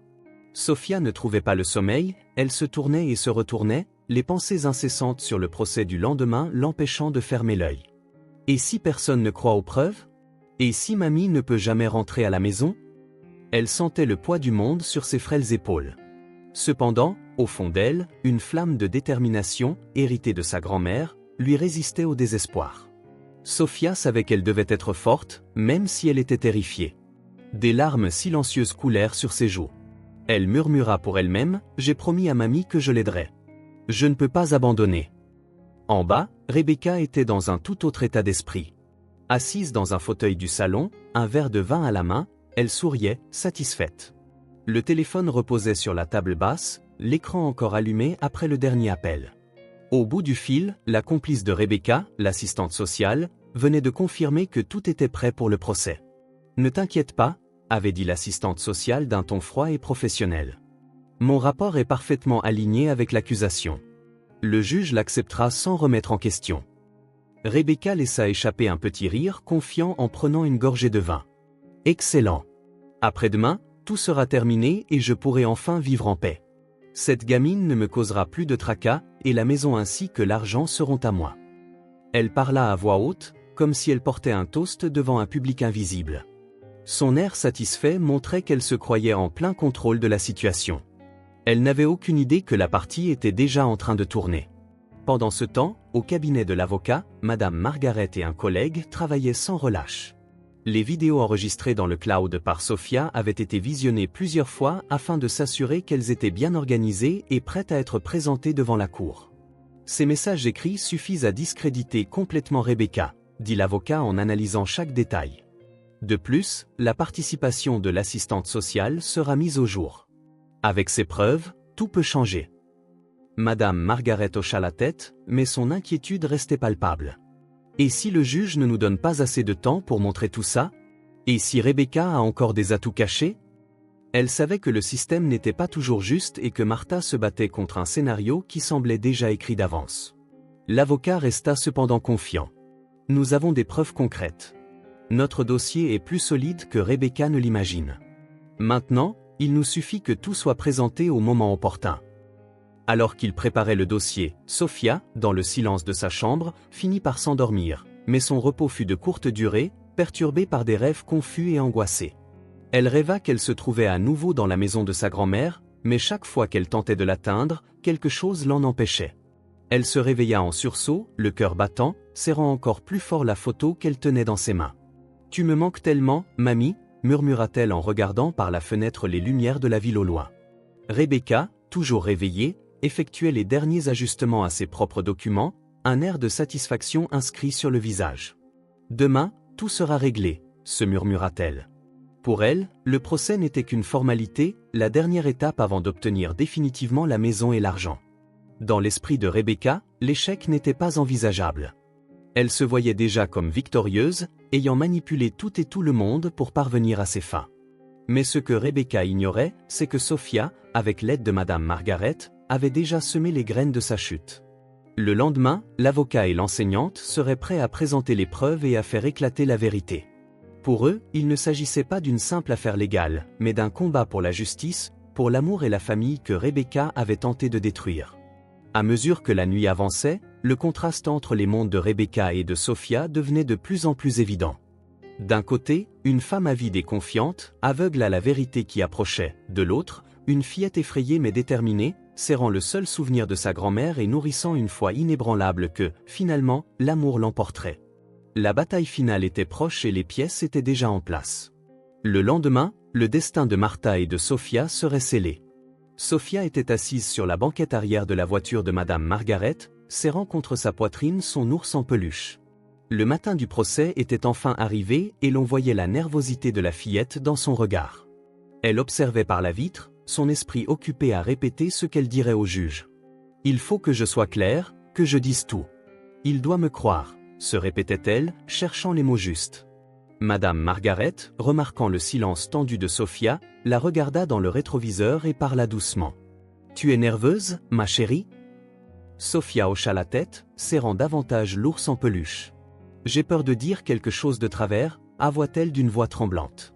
L'enseignante lui sourit tendrement et répondit « Tu es très courageuse, Sophia. Tu n'as qu'à dire la vérité, telle que tu la connais déjà. Ne t'inquiète pas, je serai là avec toi. Je ne te laisserai pas affronter tout ça toute seule. » Sophia soupira, mais l'inquiétude ne la quittait pas.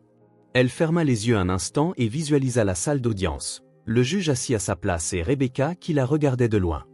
Dans son esprit, elle répéta les mots qu'elle avait décidé de dire. « Ma grand-mère ne m'a jamais fait de mal, elle a toujours pris soin de moi, c'est ma tante qui ment. » Mais la peur chuchotait encore. « Et s'il pense que je ne suis qu'une enfant qui ne comprend rien ?» pensa-t-elle en se mordant la lèvre. Madame Margaret, comme si elle lisait dans ses pensées, lui prit doucement la main. « Fais-toi confiance, Sophia.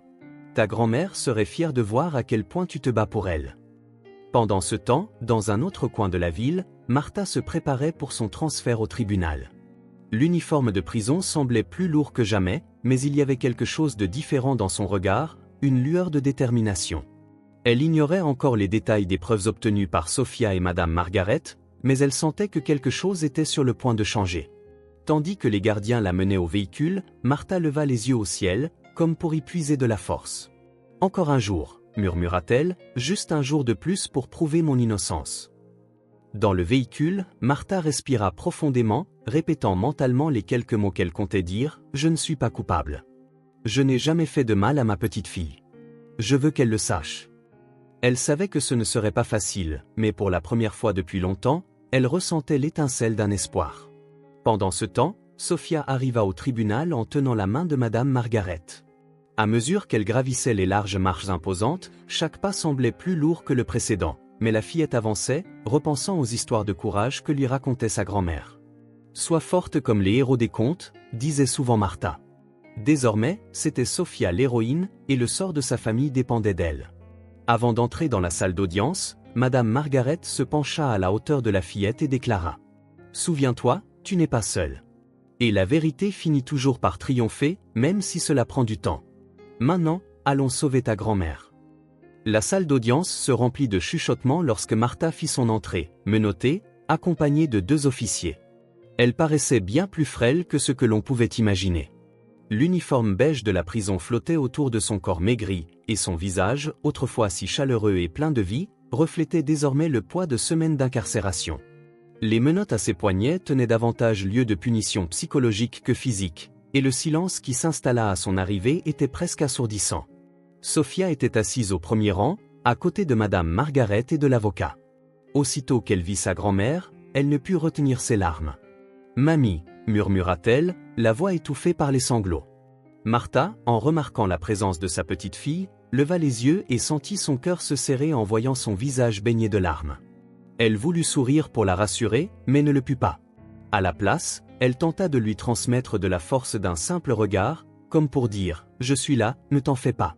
Cependant, l'impact de voir Sophia si vulnérable était presque insoutenable. Rebecca, de l'autre côté de la salle, observait la scène avec une expression savamment calculée, affichant une fausse préoccupation et secouant de temps à autre la tête comme si elle était indignée par la situation. Habillée avec soin et tenant un mouchoir dans la main, Rebecca veillait à se donner l'apparence d'une tante bienveillante et altruiste. Chaque geste était étudié pour convaincre le juge de ses bonnes intentions. « C'est regrettable d'en arriver là », chuchota-t-elle à son avocat, d'un ton faussement triste. Lorsque le juge entra, tout le monde se leva et l'atmosphère devint immédiatement solennelle. C'était un homme à l'apparence sévère, dont le regard semblait scruter chaque personne dans la salle avec précision. Après avoir pris place, il ajusta ses lunettes et commença à parler. « Nous sommes ici pour délibérer sur la garde de Sophia et sur les charges retenues contre la prévenue, Martha, pour maltraitance d'enfants. Je demande à chacun de maintenir l'ordre pendant que nous entendrons les témoignages et examinerons les preuves. » Le premier à parler fut le représentant de l'assistante sociale, qui entra dans la salle avec un air assuré, un dossier rempli de papiers à la main. Il présenta le rapport préparé, en lisant des extraits à voix haute. Selon notre évaluation, Sophia a été trouvée dans un environnement instable, où il y avait des signes évidents de négligence et de danger.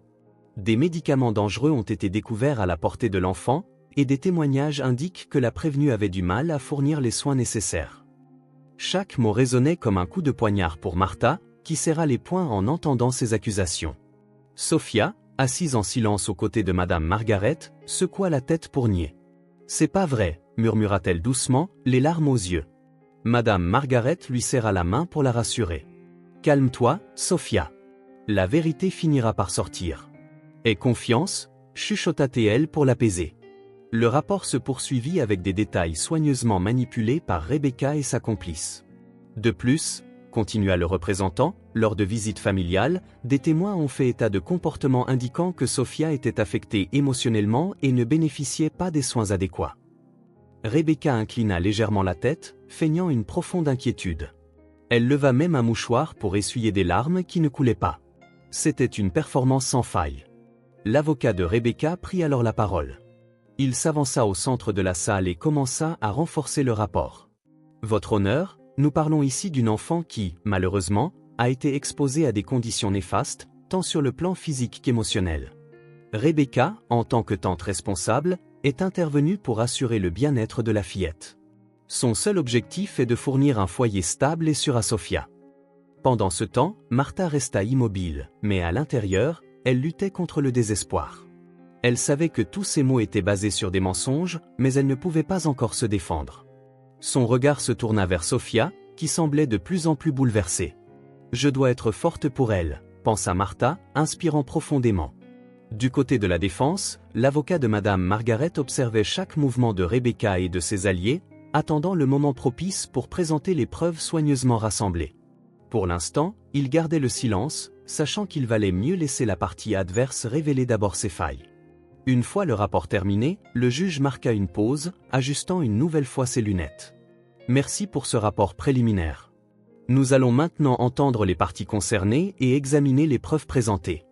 Je vous demande de vous concentrer sur l'enfant et sur ce qui est le mieux pour son bien-être. À ce moment-là, Rebecca joignit ses mains sur ses genoux et se pencha légèrement, comme prête pour le prochain acte de sa mise en scène. Sophia, quant à elle, la regardait avec tristesse et confusion. Malgré tout, la fillette savait que la vérité était de son côté, même si elle n'avait pas encore été entendue. Derrière ses larmes, une détermination grandissait. Elle savait qu'elle devait parler, et elle sentait que le moment approchait. Alors que le juge organisait la suite de l'audience, la tension dans la salle était palpable.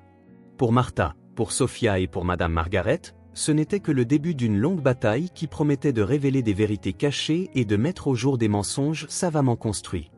Et bien que la situation ait semblé sombre, il y avait une lueur d'espoir qui éclairait leur chemin. L'atmosphère dans la salle d'audience s'alourdissait de plus en plus.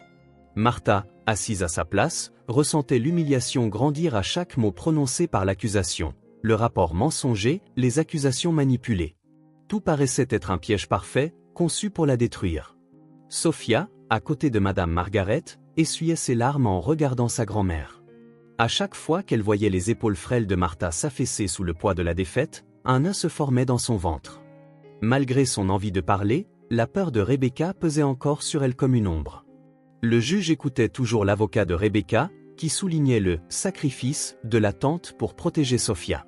Rebecca a consacré sa vie à assurer la sécurité et la stabilité de Sophia, après la tragédie familiale, déclara-t-il avec des gestes savamment calculés pour paraître sincère. Elle a tout fait pour donner un avenir meilleur à la fillette. Rebecca, la tête inclinée et arborant une expression soigneusement travaillée, feignait l'émotion en tamponnant ses yeux avec un mouchoir. Sophia serra contre elle l'ours en peluche qu'elle avait emporté, le même que Martha lui avait offert des années plus tôt. Comme si l'objet contenait la force dont elle avait besoin en cet instant. Elle savait que le temps était compté. Si elle ne parlait pas maintenant, sa grand-mère risquait d'être condamnée. Et, pire encore, elle resterait à jamais sous la garde de Rebecca. Je ne peux pas laisser faire ça, pensa-t-elle, sentant son cœur s'emballer. Prenant une profonde inspiration, elle leva sa petite main tremblante. Je veux parler, dit-elle, la voix hésitante mais assez forte pour faire taire la salle. Tous les regards se tournèrent vers Sophia. Le juge, surpris, se pencha légèrement en avant. Tu veux prendre la parole, Sophia, demanda-t-il d'un ton sérieux mais bienveillant. Rebecca se leva aussitôt, d'un air paniqué masqué par une fausse sollicitude. Votre honneur, ce n'est qu'une enfant, elle est bouleversée par toute cette situation. Je ne pense pas qu'il soit approprié de la soumettre à plus de pression, dit-elle en tentant d'interrompre Sophia. Mais le juge leva la main pour lui intimer de se rasseoir. Si Sophia souhaite parler, elle en a le droit. C'est avant tout son histoire. Sophia regarda Rebecca, qui lui jeta un regard menaçant. Mais la présence du juge et le soutien silencieux de Madame Margaret insufflèrent à la fillette le courage nécessaire. Les jambes tremblantes, elle s'avança jusqu'au centre de la salle. Le juge attendit patiemment qu'elle prenne position. Lorsque Sophia finit par se tourner vers lui, serrant l'ours en peluche dans une main et essuyant ses larmes de l'autre, elle sembla plus petite que jamais. Pourtant, sa voix retentit avec clarté. Je veux raconter ce que ma grand-mère a fait. Rebecca croisa les bras, visiblement mal à l'aise. Martha, qui jusque-là semblait vaincue, releva la tête, surprise et émue de voir sa petite fille prendre la parole. Le juge hocha la tête, encourageant Sophia à continuer. Tu peux parler, Sophia. Nous t'écoutons. La fillette inspira profondément, serrant l'ours contre elle. Ce que ma grand-mère a fait, c'est me donner tout son amour. Tout l'amour du monde. Sa voix tremblait, mais elle restait ferme. Un léger murmure parcourut la salle. Rebecca remua sur son siège, mal à l'aise. Elle a toujours pris soin de moi. Elle préparait des biscuits avec moi, me racontait des histoires pour m'aider à dormir. Quand j'étais triste, elle me prenait dans ses bras et disait que tout irait bien, poursuivit Sophia, tandis que les larmes ruisselaient sans retenue sur son visage. Martha ne put retenir ses sanglots en entendant ces mots. L'amour de la fillette, malgré la douleur et la peur, était indéniable. Sophia regarda ensuite le juge, le regard humide mais déterminé. Ma grand-mère ne m'a jamais fait de mal, elle n'a jamais rien fait pour me mettre en danger.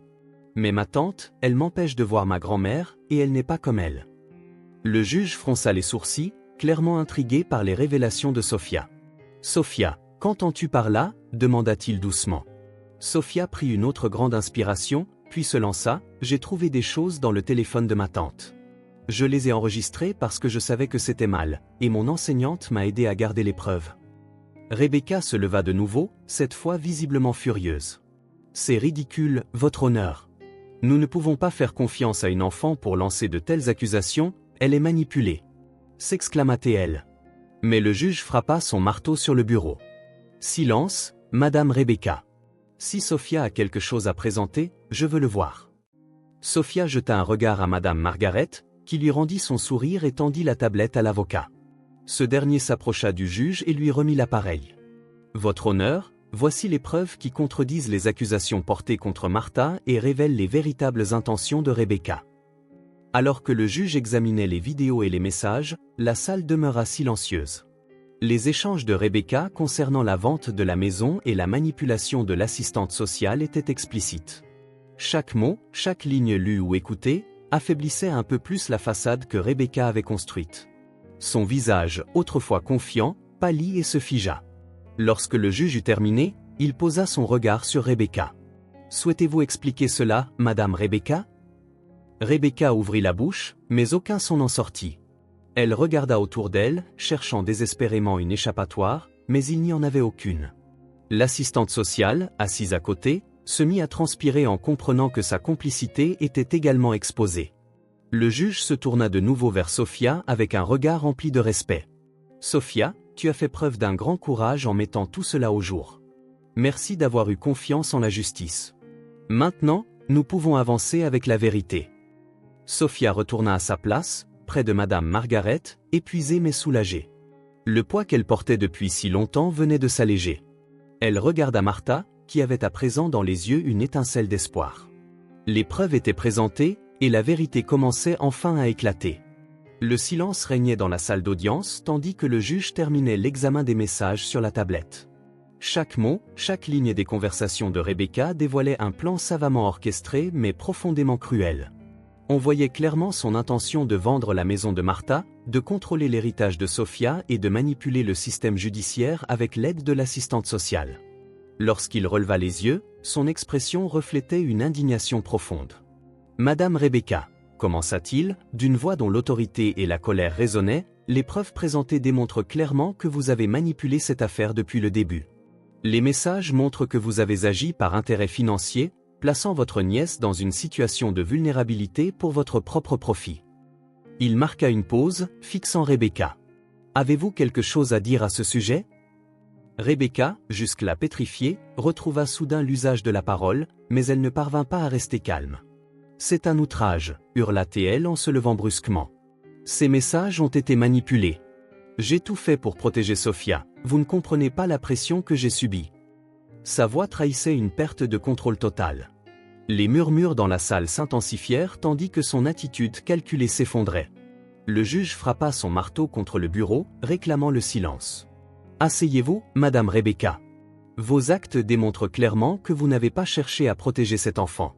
Au contraire, tout indique que vous avez tenté d'exploiter la situation pour votre intérêt personnel. » Rebecca hésita, puis s'assit finalement, le visage empreint de fureur. Elle réalisait qu'elle perdait toute prise sur la situation. L'assistante sociale, assise à côté d'elle, commença à transpirer abondamment. Ses mains tremblaient alors que l'avocat de la défense présentait des messages prouvant sa participation au complot. Incapable de se contenir, elle craqua.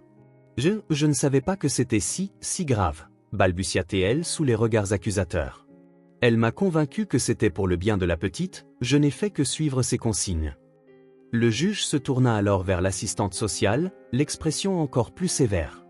« Vous voulez me faire croire que vous avez accepté de manipuler des rapports officiels sans vérifier les faits, mettant ainsi en danger la vie d'une enfant et la réputation d'une femme innocente? C'est absolument inadmissible. » L'assistante sociale éclata en sanglots, levant les mains comme pour se défendre. « J'étais sous pression, votre honneur, » dit-elle. « On m'a dit que ce serait quelque chose de simple, que personne ne serait blessé, je n'ai fait que ce qu'elle me demandait. » Rebecca, comprenant que sa complice la trahissait, se leva encore une fois, visiblement outré. « Ne rejette pas toute la faute sur moi. Tu savais parfaitement ce que tu faisais, ce n'était pas seulement mon idée. » Ces mots trahissaient son désespoir et la salle se remplit de murmures plus forts. Le juge frappa encore le marteau pour rétablir le calme. « Ça suffit, Rebecca. Vos actes sont clairs et vous en répondrez devant la justice. Quant à l'assistante sociale, sa conduite fera l'objet d'une enquête approfondie et sera transmise aux autorités compétentes. » Il se tourna vers la défense, visiblement impressionné. « Félicitations d'avoir mis la vérité au jour. Ce tribunal se doit de rendre justice, surtout lorsqu'il s'agit d'un enfant. » Alors que Rebecca et l'assistante sociale sombraient, Sophia regarda sa grand-mère. Pour la première fois depuis des semaines, Martha entrevit un espoir naissant. La vérité était enfin révélée. Le silence dans la salle d'audience après les confessions et la présentation des preuves était presque assourdissant. Tout le monde semblait sous le choc de l'ampleur de ce qui venait d'être découvert. Le juge, grave et inflexible, ajusta ses lunettes et frappa le marteau sur le bureau. Au vu des preuves présentées et des témoignages entendus, ce tribunal ordonne la libération immédiate de Martha. Les charges retenues contre elle sont infondées et reposaient sur des manipulations criminelles. Martha, toujours menottée dans le box des accusés, porta ses mains à son visage, tentant de retenir ses larmes. Ses épaules, courbées depuis des semaines sous une injustice, se redressèrent peu à peu. Elle regarda Sophia, qui lui souriait, les larmes aux yeux, partageant le même soulagement qui l'envahissait. « Je savais que la vérité finirait par triompher », murmura Martha tandis qu'un officier s'avançait pour lui enlever les menottes. Sophia ne put attendre une seconde de plus. Dès que les menottes tombèrent, elle traversa la salle d'audience, ignorant le protocole et les regards curieux, et se jeta dans les bras de sa grand-mère. « Mamie !» cria-t-elle, la voix pleine d'émotion. Martha ouvrit ses bras et accueillit sa petite fille dans une étreinte serrée. Toutes deux pleuraient à chaudes larmes, sans avoir besoin de parler. Ce simple geste était la preuve que, malgré toute la souffrance, l'amour qui les unissait était plus fort que tout. Rebecca, quant à elle, était en pleine panique. La décision du juge et la réaction de la salle laissaient clairement entendre que sa manipulation avait pris fin. Elle jeta des regards affolés autour d'elle, cherchant un moyen de fuir. Son esprit tournait à toute vitesse, mais le désespoir la désorientait. Finalement, dans un mouvement brusque, Rebecca se leva de sa chaise et se dirigea vers la porte de la salle, tentant de maintenir une certaine contenance. Mais lorsqu'elle remarqua que les officiers surveillaient ses moindres gestes, elle se mit à courir. « Rebecca, arrêtez-vous immédiatement », ordonna le juge. Mais la femme ne l'écouta pas. La pièce se remplit de murmures lorsque Rebecca tenta d'ouvrir la porte. Deux officiers se précipitèrent pour la stopper. « Vous ne pouvez pas m'arrêter. Je n'ai rien fait », hurla-t-elle tandis qu'il lui attrapait les bras. Ses efforts pour s'échapper ne firent que confirmer sa culpabilité aux yeux de tous. L'assistante sociale, qui avait déjà avoué sa complicité, resta silencieuse, recroquevillée sur sa chaise, le visage enfoui dans ses mains. Elle savait qu'il n'y avait plus aucun moyen de fuir les conséquences de ses actes. Le juge frappa à nouveau le marteau, rétablissant le silence. Rebecca sera officiellement inculpée pour ses actes et placée en détention. Ce tribunal ne tolérera pas qu'on mette en danger le bien-être d'un enfant et qu'on manipule le système judiciaire. Officier, emmenez-la. Les officiers commencèrent à escorter Rebecca, qui continuait à crier et à se débattre, sans aucun résultat. Pendant ce temps, Martha et Sophia restaient enlacées, comme si le temps s'était arrêté autour d'elles. « Je savais que tu m'aiderais, Sophia. Je savais que tu étais forte », murmura Martha, la voix brisée par les sanglots. « J'avais promis de t'aider, mamie », répondit Sophia, les yeux brillants de fierté et de soulagement. Madame Margaret, observant la scène, sourit, émue. L'enseignante savait qu'il ne s'agissait pas seulement d'une victoire sur le plan légal, mais aussi d'une victoire affective. Voir Sophia et Martha réunies était le but ultime de tout ce qu'ils avaient accompli. La salle d'audience se vida peu à peu, mais l'impact de ce qui s'était produit resterait longtemps gravé dans les esprits. Les erreurs qui avaient failli détruire une famille étaient désormais mises en lumière, et la justice commençait à être rétablie. Alors que Rebecca était emmenée, menottée, Martha et Sophia quittèrent le tribunal main dans la main, sentant la chaleur du soleil les envelopper pour la première fois depuis longtemps. Dès que les menottes furent retirées des poignets de Martha, elle posa son regard sur ses bras, marqués par ces semaines passées injustement derrière les barreaux. Ses mains tremblantes avaient du mal à croire qu'elles étaient enfin libres. Martha observa les alentours de la salle d'audience, Un instant, ses yeux se posèrent sur Sophia, qui restait à ses côtés en lui serrant la main. Le sourire de la fillette, plein de larmes, était la seule chose qui comptait à cet instant. « Nous y sommes arrivés, ma chérie, nous y sommes arrivés », murmura Martha en serrant Sophia à nouveau dans ses bras. Le juge, visiblement ébranlé par la révélation des preuves, ajusta ses lunettes et s'éclaircit la voix avant de s'adresser à la salle d'audience. Son attitude, autrefois rigide et imposante, reflétait désormais un poids de responsabilité. Cette cour reconnaît avoir commis une grave erreur en acceptant les charges contre Martha sans enquête appropriée. Il est impardonnable que la situation soit allée aussi loin, dit-il, la voix grave mais empreinte de sincérité. Il se tourna vers Martha, qui se tenait à présent aux côtés de Sophia. « Madame Martha, au nom de cette cour, je vous présente mes plus sincères excuses, non seulement pour l'injustice commise à votre encontre, mais aussi pour l'impact que cela a eu sur votre petite fille et votre famille. » Martha, encore émue, garda néanmoins la tête haute avec dignité. « Je veux seulement que ma petite fille soit en sécurité et que la vérité soit reconnue, » répondit-elle, la voix ferme malgré les larmes qui menaçaient de couler. Le juge acquiesça. La vérité a été révélée aujourd'hui et elle aura les conséquences qui s'imposent. Cette cour rectifiera l'erreur et vous serez immédiatement libéré de toutes les charges. Pendant ce temps, Rebecca, toujours détenue par les officiers, continuait de protester. « C'est un scandale. Tout cela est un coup monté contre moi.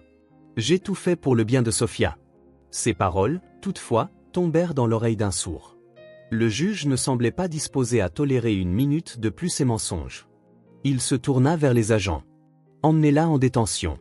Rebecca fera l'objet de poursuites pour fraude, falsification de preuves et abus de sa position en tant que tutrice de Sophia. Cette cour veillera à ce qu'elle réponde de ses actes. » Rebecca, réalisant qu'il n'y avait plus d'échappatoire, cessa finalement de résister, mais son visage se tordit de colère et de désespoir. Elle jeta un dernier regard à Martha et Sophia, comme si elle essayait encore de les intimider, mais ne rencontra que le regard résolu de la grand-mère et le courage nouveau de la fillette. Sa tentative de contrôle avait pris fin. De l'autre côté de la salle d'audience, l'assistante sociale était visiblement sous le choc. Elle essaya d'éviter le regard de tout le monde, mais ne put échapper à l'attention du juge. Celui-ci la fusilla du regard, sa voix chargée de reproches. Quant à l'assistante sociale impliquée dans cette affaire, sa conduite est un exemple manifeste de négligence et de corruption dans l'exercice de ses fonctions. Elle sera formellement suspendue de ses responsabilités pendant que cette cour enquêtera sur son implication dans les actes de manipulation commis par Madame Rebecca.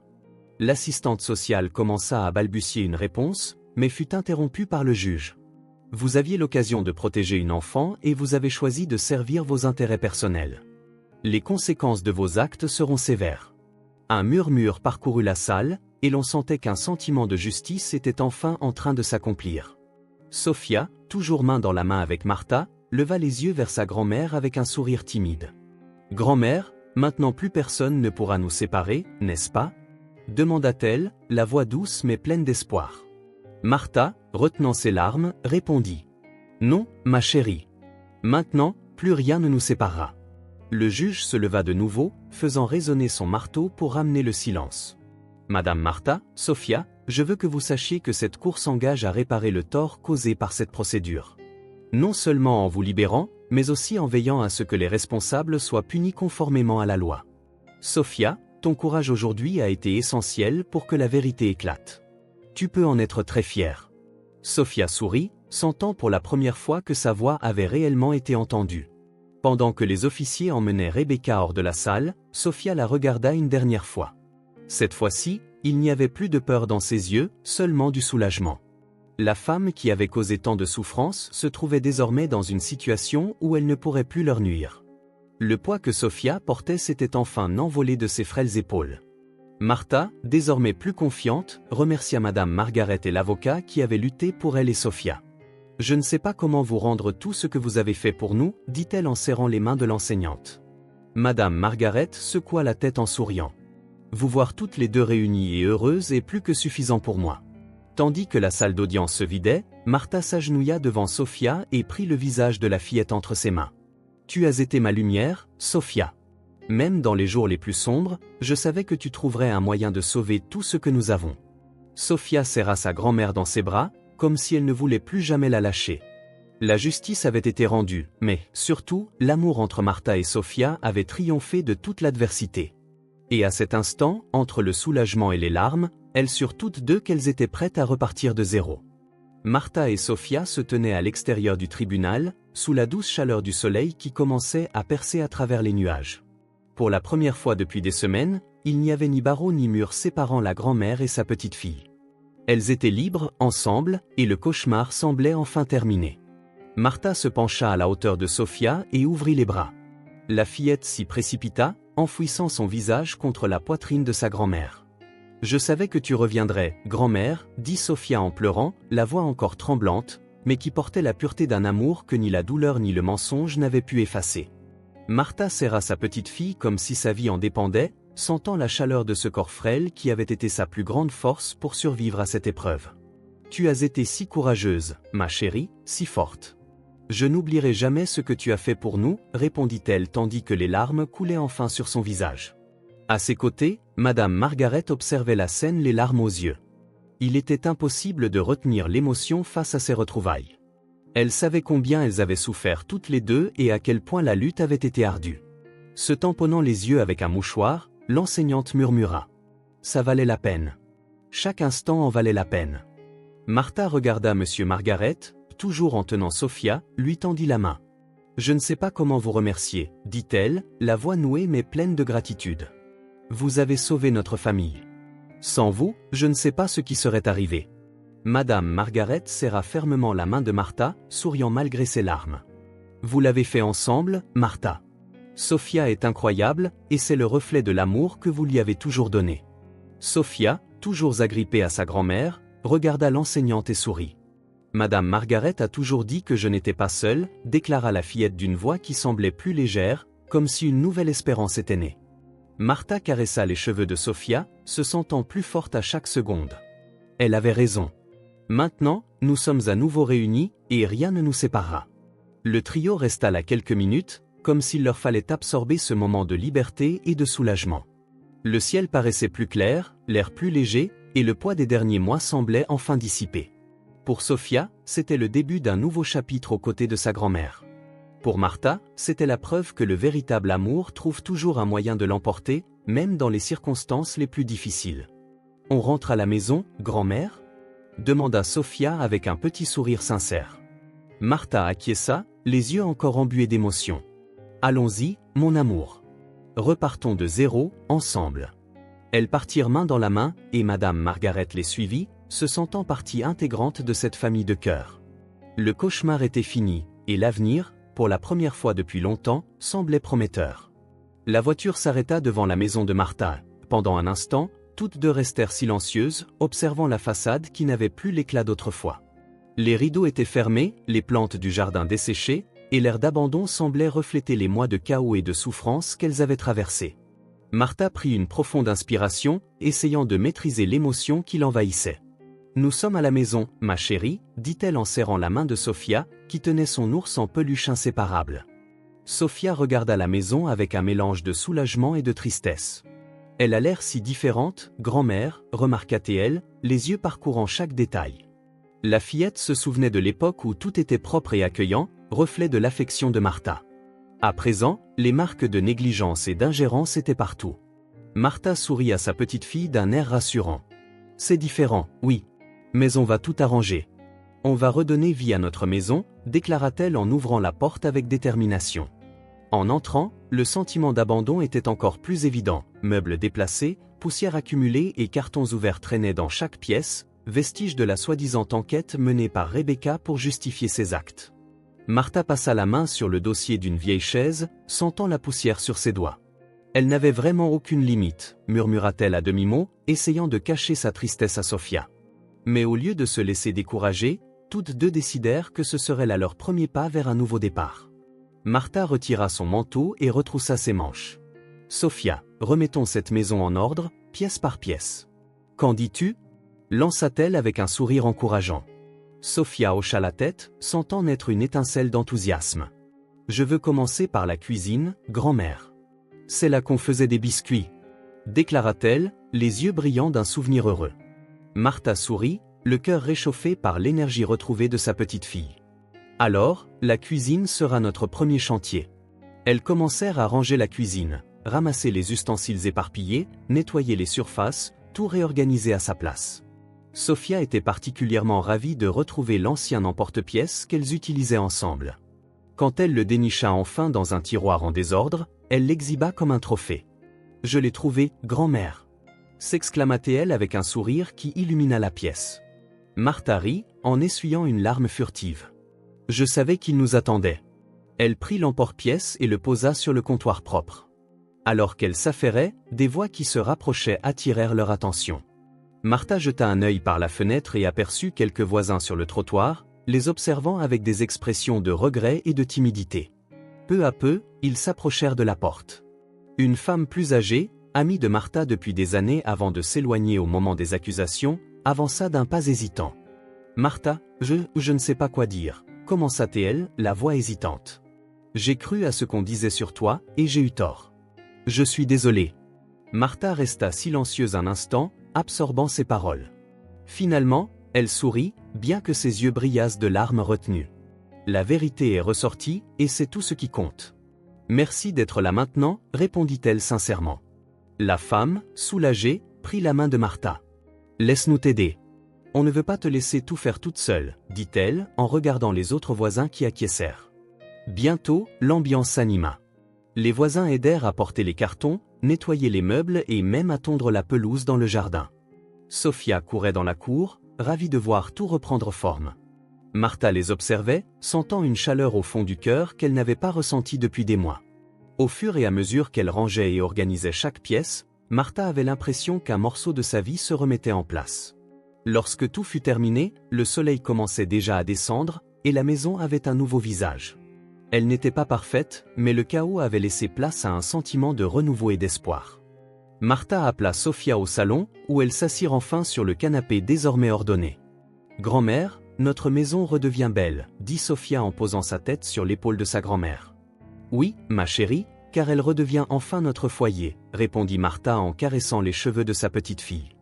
En fin de journée, lorsque les voisins prirent congé, Martha resta sur le pas de la porte à regarder Sophia jouer dans la cour avec son ours en peluche.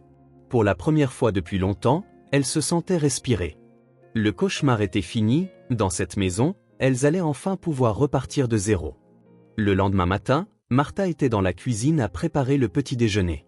L'odeur des toasts et du café frais se répandait, apportant une sensation de normalité presque irréelle après tout ce qu'elles avaient subi. Sophia, assise à la table, balançait ses jambes distraitement tout en dessinant dans un cahier. Elle semblait plus calme que ces derniers mois, mais Martha savait que les cicatrices émotionnelles du traumatisme mettraient du temps à guérir. Toutefois, voir sa petite fille sourire à nouveau et retrouver la paix suffisait à la garder forte. La sonnette retentit, rompant le silence. Martha s'essuya les mains sur son tablier et alla ouvrir, surprise de trouver l'avocat qui les avait défendus au tribunal. Il tenait une chemise de documents et arborait un air sérieux mais bienveillant. « Bonjour, Madame Martha, » dit-il en retirant son chapeau par politesse. « Puis-je entrer ? J'ai quelque chose d'important à discuter avec vous. » Martha fronça les sourcils, un peu inquiète, mais le laissa entrer. « Bien sûr, entrez. Voulez-vous un café ?» proposa-t-elle, tentant de conserver un ton décontracté malgré une légère nervosité. « Non, merci. Je ne prendrai pas trop de votre temps, » répondit-il en s'asseyant sur le sofa et en posant la chemise sur la table basse. Sophia entra dans la pièce, curieuse, avec son carnet de croquis à la main. « Qui est-ce, grand-mère » demanda-t-elle en regardant l'homme.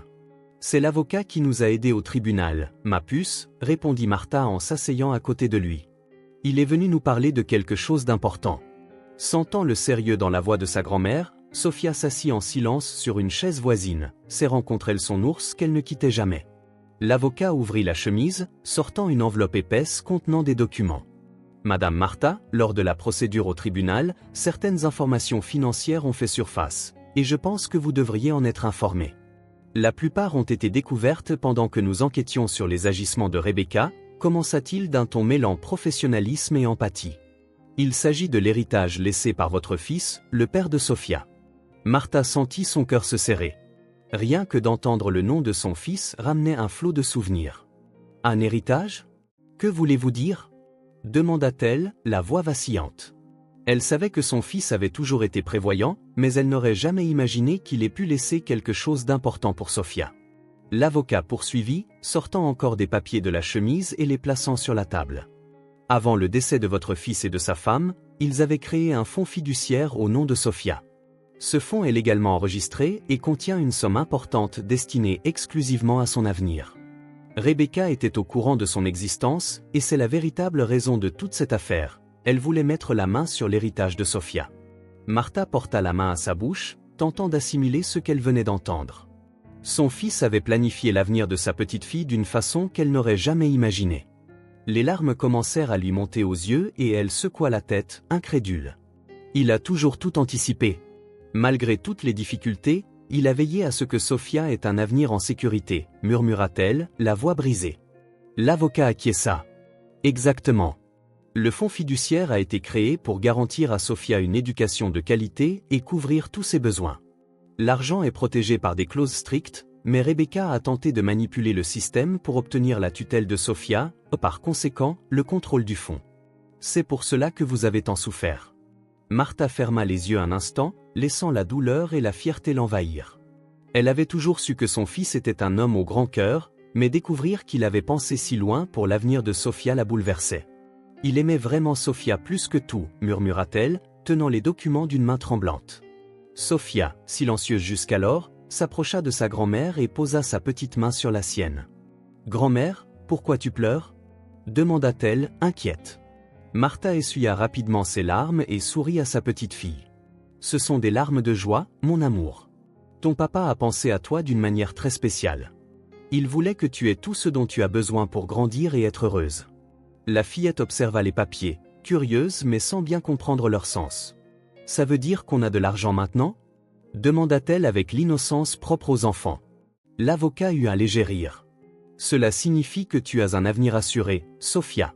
Ton papa t'a laissé ce cadeau. » Sofia regarda Martha, d'abord confuse, puis son visage s'illumina. « Mais j'ai déjà le plus grand trésor du monde. » s'exclama-t-elle en serrant sa grand-mère dans ses bras. « Je tais-toi, grand-mère, et tu es là avec moi. » Les mots de sa petite-fille touchèrent Martha au plus profond d'elle-même. Elle enlaça Sofia, consciente qu'aucun argent au monde ne pouvait surpasser ce moment. « Tu es mon trésor, ma chérie. Et maintenant que tout est résolu, on veillera à te donner le plus bel avenir possible. Ton papa serait si fier de toi, » dit Martha en caressant les cheveux de la fillette. Ému, l'avocat commença à rassembler les papiers dans la chemise. « Madame Martha, maintenant que tout est clarifié, le fonds fiduciaire sera sous votre contrôle en tant que tutrice légale de Sofia. Cela signifie que Rebecca n'aura plus aucun pouvoir sur vous. » Il regarda Martha avec un sourire encourageant. « Vous êtes libre de recommencer. » Martha poussa un soupir, se sentant plus légère que jamais. « Merci, vraiment, pour tout ce que vous avez fait pour nous, » dit-elle à l'avocat, qui hocha simplement la tête en se levant pour partir. « Ce fut un honneur de vous aider, » répondit-il en se dirigeant vers la porte. « Si vous avez besoin de quoi que ce soit, je reste à votre disposition. » Après son départ, Martha et Sofia restèrent un moment en silence dans la pièce. Elles se regardèrent, puis Sofia éclata de rire, un son doux qui emplit la maison d'une nouvelle vie. « Alors, qu'est-ce qu'on fait maintenant, grand-mère » demanda-t-elle, impatiente. Martha sourit en tenant la main de sa petite-fille. « Maintenant, on va vivre, Sofia. On va réaliser tout ce que ton papa a rêvé pour nous, et bien plus encore. » Elles s'étreignirent à nouveau. À cet instant, Martha sentit que, malgré tout ce qu'elles avaient enduré, la vie réservait encore un avenir plein d'espoir et d'amour. La nuit tomba en douceur sur la maison, apportant un calme rassurant qui n'avait pas été ressenti depuis longtemps. Sofia était assise sur son lit, déjà en pyjama, serrant son ours en peluche contre elle et regardant Martha avec un sourire fatigué mais heureux. La chambre était de nouveau rangée, et le doux parfum du savon avec lequel on avait lavé les draps semblait insuffler un air de renouveau. « Grand-mère, tu vas raconter une histoire ce soir, comme avant ?» demanda Sofia d'une voix basse, mais pleine d'espoir. Martha, qui finissait de plier une couverture dans un coin de la pièce, se tourna vers sa petite fille avec un sourire bienveillant. « Bien sûr, mon amour. Après tout, on ne peut pas laisser nos traditions se perdre, n'est-ce pas ?» répondit-elle en s'asseyant à côté de Sofia sur le lit. La fillette se blottit aussitôt, posant sa tête sur les genoux de sa grand-mère comme elle en avait l'habitude avant que tout ne s'effondre. Martha lui caressa les cheveux un instant avant de commencer. « Il était une fois, commença-t-elle d'une voix douce qui faisait se sentir Sophia en sécurité. Une petite fille très courageuse et sa grand-mère, qui vivaient dans une petite maison simple mais pleine d'amour. Un jour, le courage de la fillette fut mis à l'épreuve par de grandes difficultés, mais elle n'abandonna jamais. « Et tu sais ce qui s'est passé ?» demanda-t-elle en regardant Sophia, déjà à moitié endormie mais toujours à l'écoute. Leur amour a tout surmonté. Martha termina en déposant un baiser sur le front de sa petite fille. Sophia sourit, les paupières lourdes. « C'est moi, cette fille, n'est-ce pas, grand-mère » murmura-t-elle en sombrant peu à peu dans le sommeil. Martha rit doucement et hocha la tête. « Oui, ma chérie. Cette petite héroïne, c'est toi, répondit-elle en observant les yeux de Sophia se fermer enfin. La fillette poussa un long soupir, pour la première fois depuis des mois, s'endormit sans crainte, bercée par la voix de sa grand-mère et le réconfort d'être chez elle. Quelques minutes plus tard, Martha quitta doucement la chambre, refermant la porte sans bruit. En descendant, elle eut la surprise de voir Madame Margaret dans le salon, tenant un gâteau recouvert de glaçage blanc et décoré de fleurs en sucre. « J'espère que je ne dérange pas, mais je me suis dit que vous méritiez quelque chose de doux pour célébrer cette nouvelle étape, déclara l'enseignante avec un sourire chaleureux. Martha, émue, alla à sa rencontre et la serra fort dans ses bras. « Tu ne déranges jamais, ma chère amie. Nous te devons tellement, pour tout ce que tu as fait. Je ne sais pas comment je pourrai un jour te rendre ça, dit-elle, les yeux brillants de gratitude. Madame Margaret rit en hochant la tête. Rien que de voir Sophia dormir paisiblement et te voir sourire à nouveau, c'est déjà la plus belle des récompenses. Toutes deux s'installèrent autour de la table de la cuisine, coupant des parts de gâteau tout en discutant de leurs projets d'avenir. Maintenant que tout est enfin remis en ordre, je crois que je pourrai apprendre à Sophia à faire ces biscuits qu'elle aime tant, dit Martha avec un sourire sincère. Elle va adorer, j'en suis sûre. Et avec le temps, tout ça ne sera plus qu'un mauvais souvenir, répondit Madame Margaret. La nuit s'acheva alors que Martha veillait sur le sommeil paisible de Sophia, au son lointain de rire qui venait de la cuisine. La maison était à nouveau emplie d'amour, et toutes deux savaient que ce n'était que le début d'un avenir meilleur. La salle d'audience était à nouveau bondée, mais cette fois, l'atmosphère était à la justice rendue. Rebecca, assise sur le banc des accusés, regardait autour d'elle avec une expression de désespoir. Ces jours de manipulation et d'avidité touchaient à leur fin. Le juge, l'air grave, énonça la sentence. Rebecca, vous avez été reconnue coupable de fraude, de falsification de preuves et d'abus de votre position en tant que tutrice légale de Sophia. Cette cour vous condamne à 15 ans de prison, sans possibilité de libération conditionnelle avant d'avoir purgé les 2/3 de votre peine. Un murmure d'approbation s'éleva dans la salle. Rebecca baissa la tête, n'ayant plus la force de protester. Pour Martha et Sophia, ce moment symbolisait la fin d'un cauchemar. L'assistante sociale qui avait collaboré avec Rebecca dut, elle aussi, faire face à ses responsabilités. Une fois l'enquête terminée, elle perdit son emploi et fut condamnée à une amende pour inconduite et négligence dans l'exercice de ses fonctions. Votre responsabilité était de protéger les enfants, non de les laisser être utilisés à des fins personnelles, déclara fermement le juge. Le visage pâle de la femme laissait voir qu'elle comprenait que sa carrière touchait à sa fin. Le juge se tourna alors vers Martha, d'un ton plus doux et solennel. « Madame Martha, cette cour reconnaît la grave erreur commise à votre encontre. Au nom du système judiciaire, je vous présente nos excuses pour toute la souffrance endurée. Il est également ordonné qu'une compensation vous soit versée pour le temps où vous avez été détenue injustement. » Martha, émue, hocha la tête en signe de gratitude. Bien qu'aucune somme ne puisse effacer ce qui s'était passé, ces excuses et cette réparation financière incarnaient le début d'un nouveau chapitre.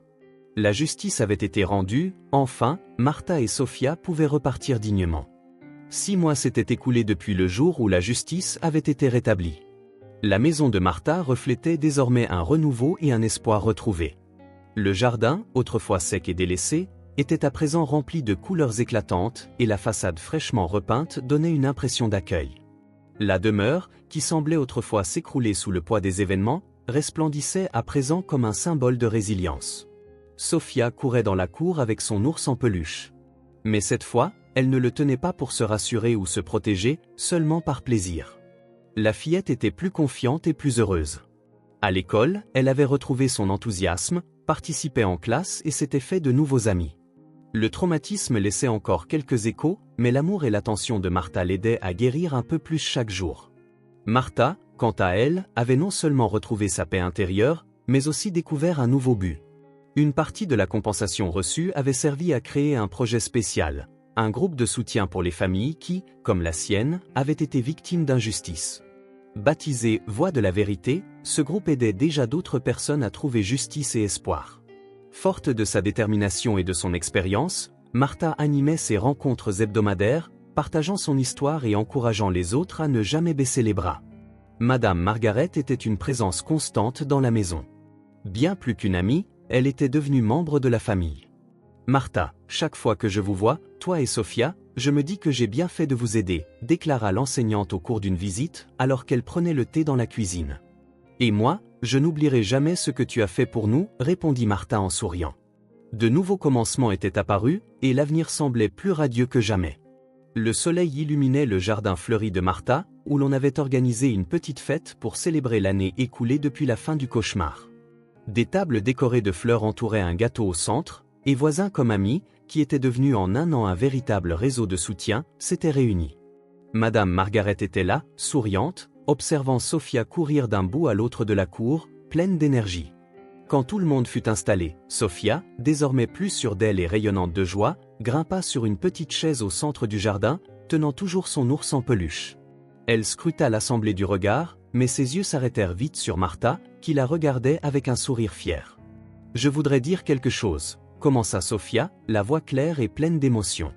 Le groupe se tut, attentif aux paroles de la fillette. « Cette dernière année a été la plus belle de ma vie, parce que j'ai retrouvé ma grand-mère, déclara-t-elle les yeux brillants.